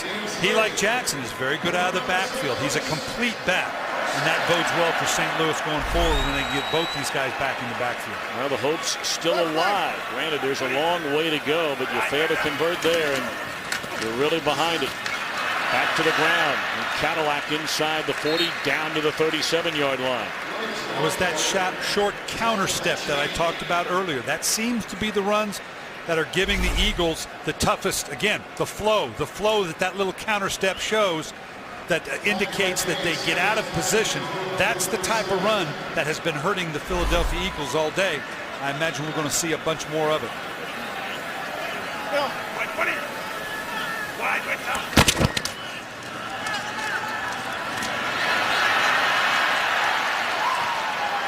Babin picks up his second sack of the afternoon. Yeah, we talked earlier about that wide 9 rush. We're going to show you here just how tough that is on the tackle.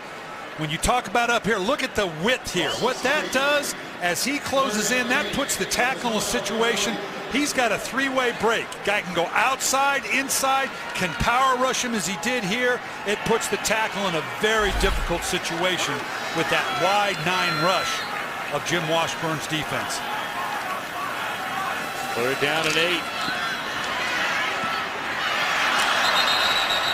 Another drop. This one by another rookie, Greg Salas.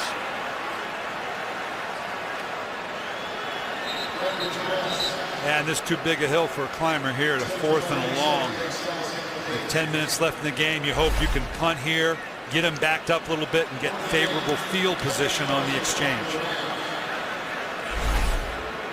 Of course, you can say they're rookies, and you can go on and on from now until next Tuesday about that. Bottom line is they're getting paid to play. And there have been a number of drops in this game by both Kendricks and that one by Salas. They're not alone. 6 drops total on the day for the Rams.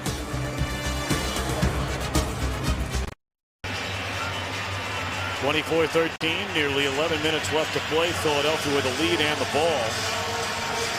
A reminder for those of you who have games in your home market that you're waiting on: 4 o'clock Eastern, 3 o'clock Central, 1 o'clock Pacific. We'll be getting you there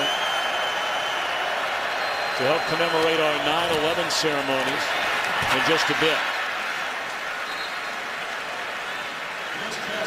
Well, St. Louis needs to dial up a whole bunch more of that, because they absolutely need a stop here. This is desperation time here. You can't be passive. Now you've gotten them a 2nd and long.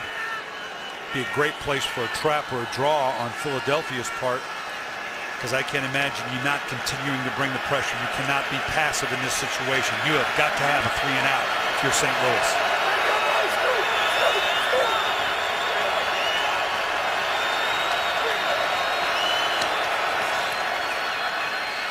McCoy with room.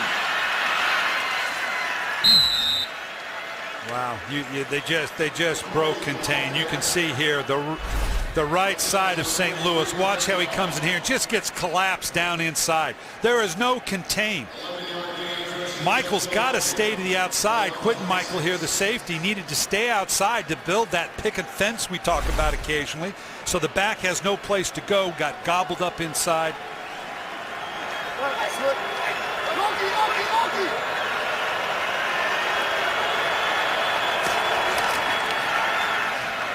McCoy, a big gainer. And he's out across the 40 to the 43-yard line. Craig Dahl here does just the opposite. Watch how wide upfield he is. Everything gets washed down. You got to press the edge. Stay as deep as the deepest. He's too far up the field. McCoy cuts it tight back behind the line. Right now, the safeties are not, and DBs of St. Louis are not building this front the way it needs to be built. Back-to-back longest carries of the game for McCoy. And he'll take a seat while Ronnie Brown gets a football, and that'll be a gain of 8. This is old-fashioned power football, and there's an injured Ram on the field. That's Ron Bartell. And they're already a little bit thin at that corner position to begin with. So they're looking at Bartell. And we'll be back.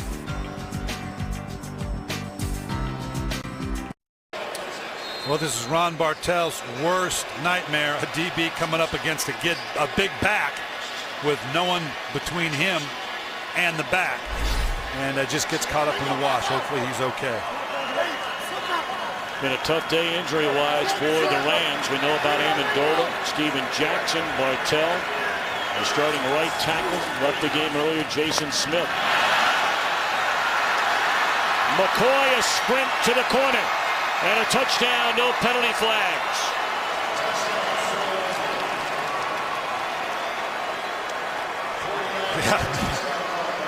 Howard Mudd, you'd think he'd be a little happier than that with his offensive line performing this way. This is right out of the college playbook. We talked about Philadelphia overrunning plays by that linebacking core, Tom. You're going to see here when we get a chance to look at it, St. Louis doing the same thing. Overrunning the play.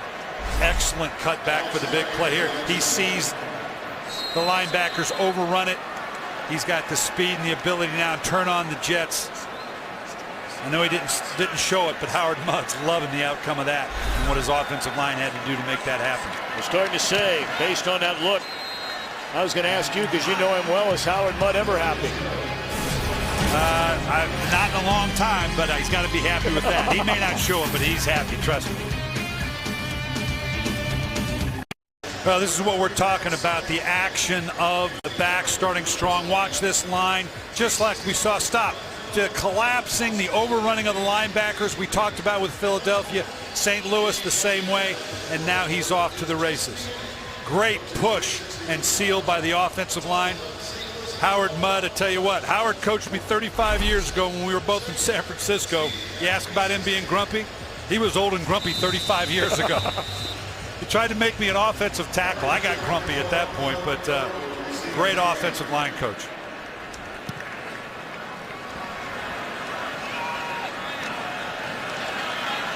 Or we're going to take a knee.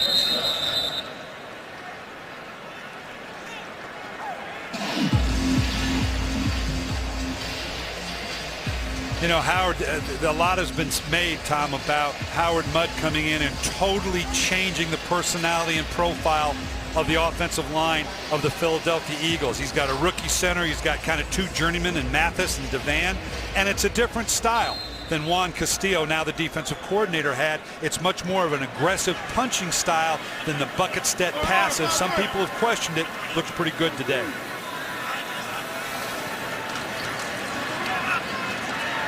You know, it's interesting, Brian, how when you have a lead late and then you have 4 plays in a row, 3 plays in a row, where LeSean McCoy is given the ball, you know, you ask yourself, and this is what you coaches do. McCoy's first 11 carries, he had 27 yards.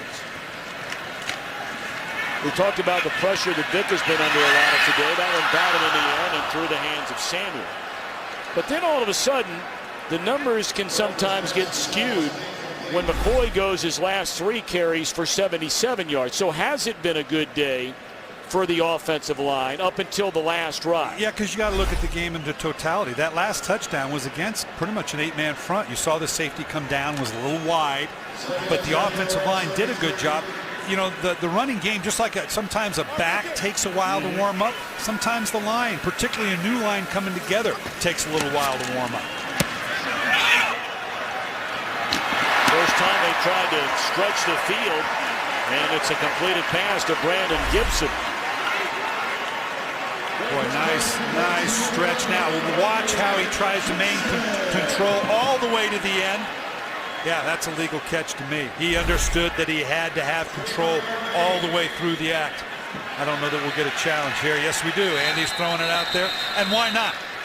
You can guess why not take the shot. You're in control of the game. I don't know if he thinks he saw something, but it's probably a pretty good challenge. So you take a look, you be the judge. They'll take a look at it upstairs. The key is there movement? Is there noticeable movement of the ball after the catch? That's what they're going to have to look for. Challenging the ruling on the field of a completed pass. We'll be back. Timeout.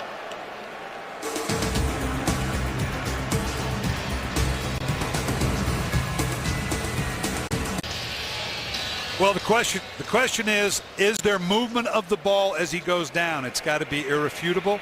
It was ruled a catch. I don't see enough to come in and say, no, there was enough movement. That's the best angle we have. Therefore, it's the best angle that the officials have. I imagine this catch is going to hold up. And this has got to be concerning Sam Bradford carrying his arm gingerly. We've already talked about all the injuries the Rams have suffered in this game, and apparently this one will knock Bradford out of the game. He's on his way back to the locker room.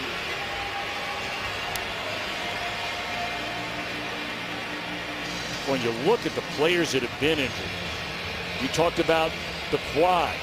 You know, if you tweak that thing, can it linger week after week after week?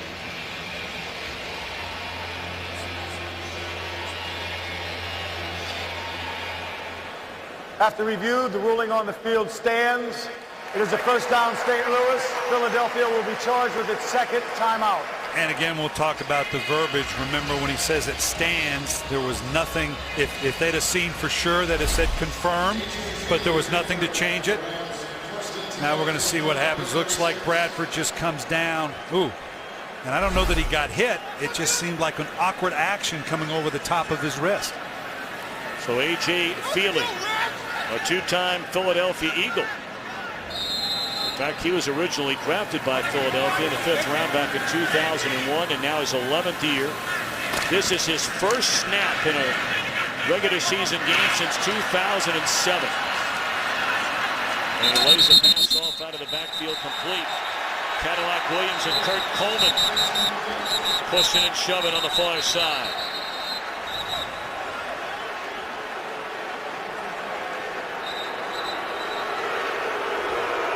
Yeah, and this is one of those instances, neither coach, but particularly Andy Reid, you're up 31-13. You don't want your team to lose focus, fall into this type of activity, because there's no upside to that. Shows a lack of discipline. So I imagine Andy Reid will be all over Illegal this. block in the back, offense, number 62. 10-yard penalty from the previous spot. Replay, first down. That precedes everything on that block in the back by Harvey Dahl. And the ball brought back to the Philadelphia 46.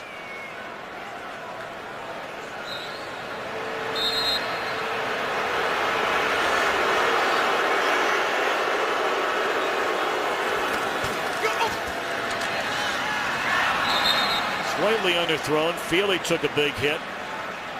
The Eagles bring in the house.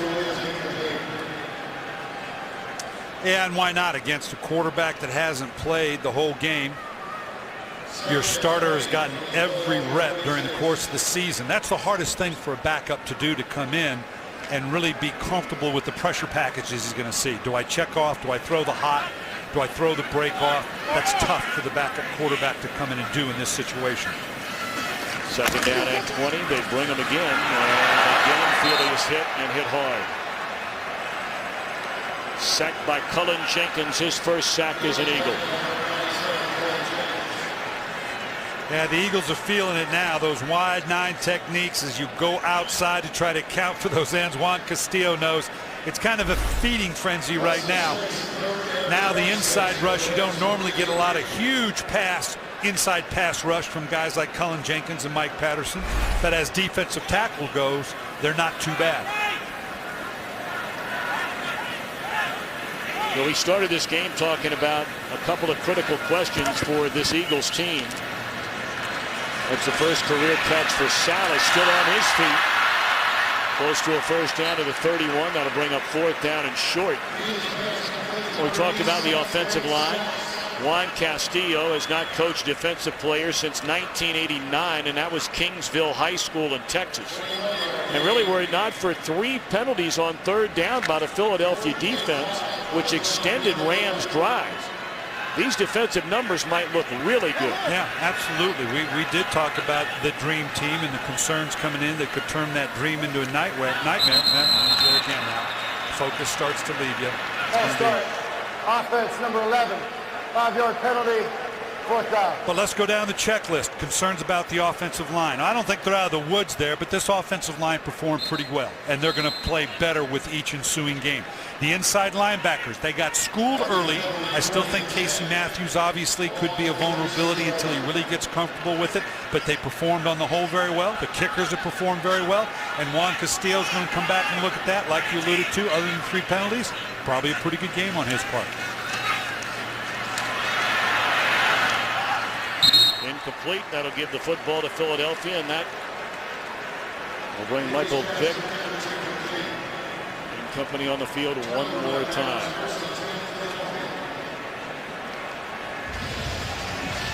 Of course, very recently, football lost one of its all-time great players and one of its all-time great people. For those that knew him well, Leroy Selman. Tony Dungy quoted as saying, if you didn't know him, and you met him somewhere, you'd never know who he was, never know why he was famous. He was the kind of person, when you saw him, you knew it was going to be great. Certain people you're happy to see. He was one of those always.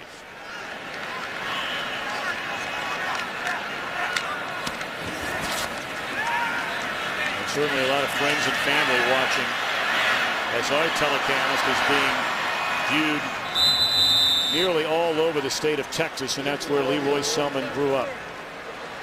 Let's check in downstairs with Laura Oakman. Well, obviously the Rams are being very cautious when talking about Sam Bradford. I think there's a little relief in terms of it's not his thumb. There's some history there with injury, but they are taking an x-ray right now of his finger. They wouldn't say which one. I just know it is an x-ray of one of the fingers on his throwing hand.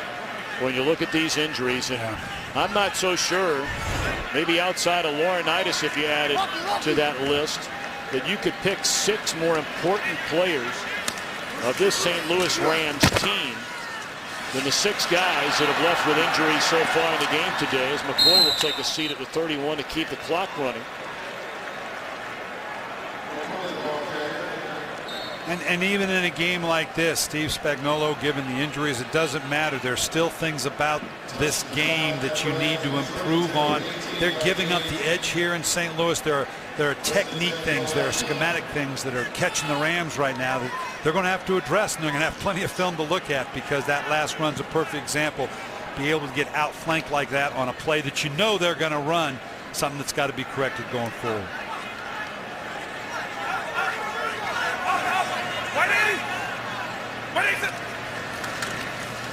Hand it off to Ronnie Brown. He's dropped for a loss. You know, I got to tell you, having come here so many years to St. Louis, 24 years for baseball, over 17 for football. Boy, did we lose a good friend. St. Louis native, longtime NFL spotter, did everything in our business, worked with some of the greatest announcers at all time at CBS and Fox. What a guy he was. He just passed away this week here in St. Louis. Gary Lynn, boy, will we miss you. So many friends and family all across the country. Great smile, always upbeat.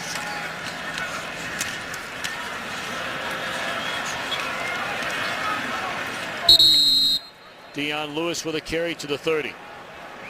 All right, what about the Rams? We've talked about some of the issues with the Eagles, at least coming into the game. For a team that many expect will go to the playoffs, there are a lot of people believe the Rams are the team to beat as Bradford makes his way out of the locker room back onto the sideline, that they're the team to beat in the NFC West. You know, I've got the Rams 24th in my power rating that I do for FoxSports.com, and that is too low because they're a good football team. What scares me, their first half of the season schedule is absolutely brutal. If they can survive that with any kind of proficiency, the second half looks pretty good. But that's got to be a concern for Coach Steve Spagnuolo.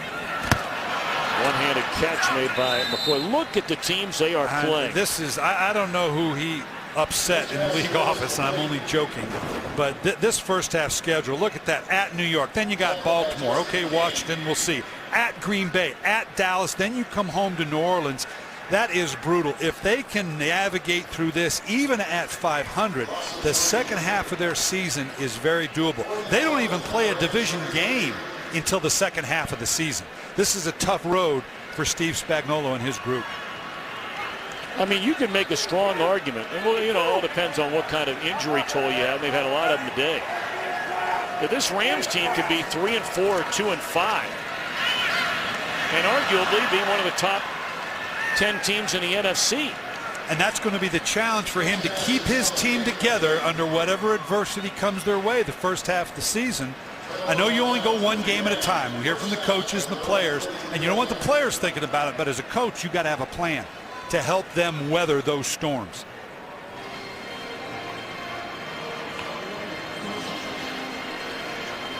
Of course, not an easy task to begin this year for Andy Reid's Philadelphia Eagles. This was certainly not an easy game to start a year. But take a look at the next couple of games. You go to Atlanta, a team getting drilled today in Chicago. At the 49, or the Giants rather. Huge rival game. San Francisco at Buffalo at Washington. That's a pretty favorable schedule leading up to a bye week before you take on Dallas, Chicago, and Arizona. Well, it's the balance. You know, everybody plays a tough schedule, okay? And you could say, well, everybody in the NFC West has got a tough schedule, just like St. Louis. Yeah, but the way it comes at you, can you hold your team together via the onslaught of a tough early schedule rather than it being piecemealed out every other game, every third or fourth game?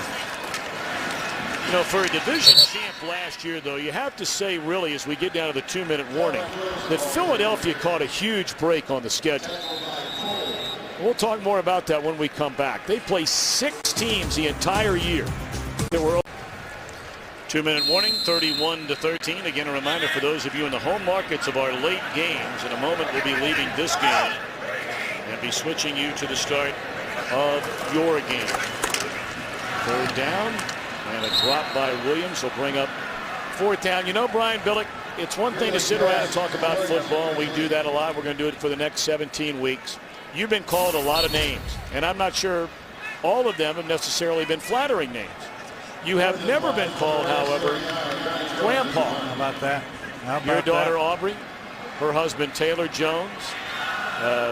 Thoughts and prayers on a happy, healthy delivery, and you're going to be a granddad. But I don't look that old, do I? You don't. And I reminded him, if it's a boy, Brian spelled with an I. That's the only thing I laid out for him.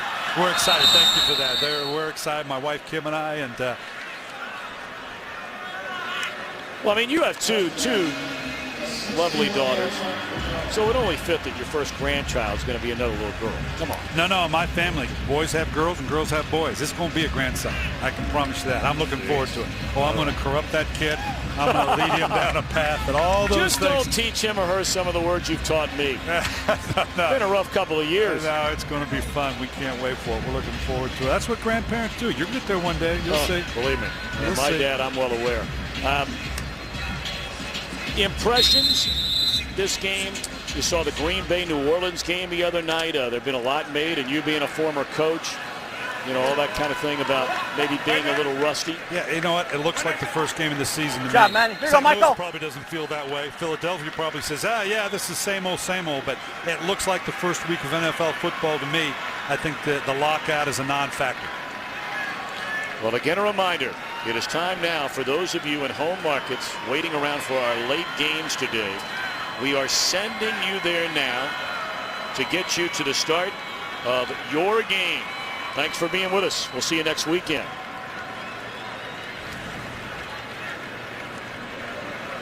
Pair of 100-yard rushers today. Michael Vick has more 100-yard rushing games than any quarterback in history. Today is his 12th. LaShawn McCoy, 122 yards. Flags blow it dead before it ever starts. Our game today produced by Bob Stenner. Snap, offense number 62, 5-yard penalty, remains second down. And our game directed by Artie Kempner. Our technical producer Bob Muller. Our technical director John Howard. Associate directors Wayne Wilson and Yvonne Wagner. And our broadcast associate Jordan Wolf. We thank Tom Barbary on stats, Scott Snyder, our spotter, and our entire crew. We're going to be with you for 17 weeks this year. And next week we get another look at an NFC East team, the Dallas Cowboys. They'll start their season tomorrow night. We'll be in San Francisco, who moments from now will start the Jim Harbaugh era. Yeah, exciting first week. And looking at some of the scores, as usual, all the predictions and rankings and that, boy, you can throw them out the window. NFL, that's so exciting every year. Everybody's in it. Everybody's a part of it. Doesn't matter what you did last year. So on this opening weekend, the Philadelphia Eagles, who were the most aggressive team in the NFL in free agency, despite the fact they were coming off a divisional championship a year ago. All the talk, all the hype. It ends in a week 1 victory, final score of 31-13. And certainly the Rams on the other side are going to have to lick their wounds and get healthy in a hurry, Coach. Not only that schedule, but some of their key players are nicked up. So we're going to take a timeout here. 31-13. Eagles win their opener.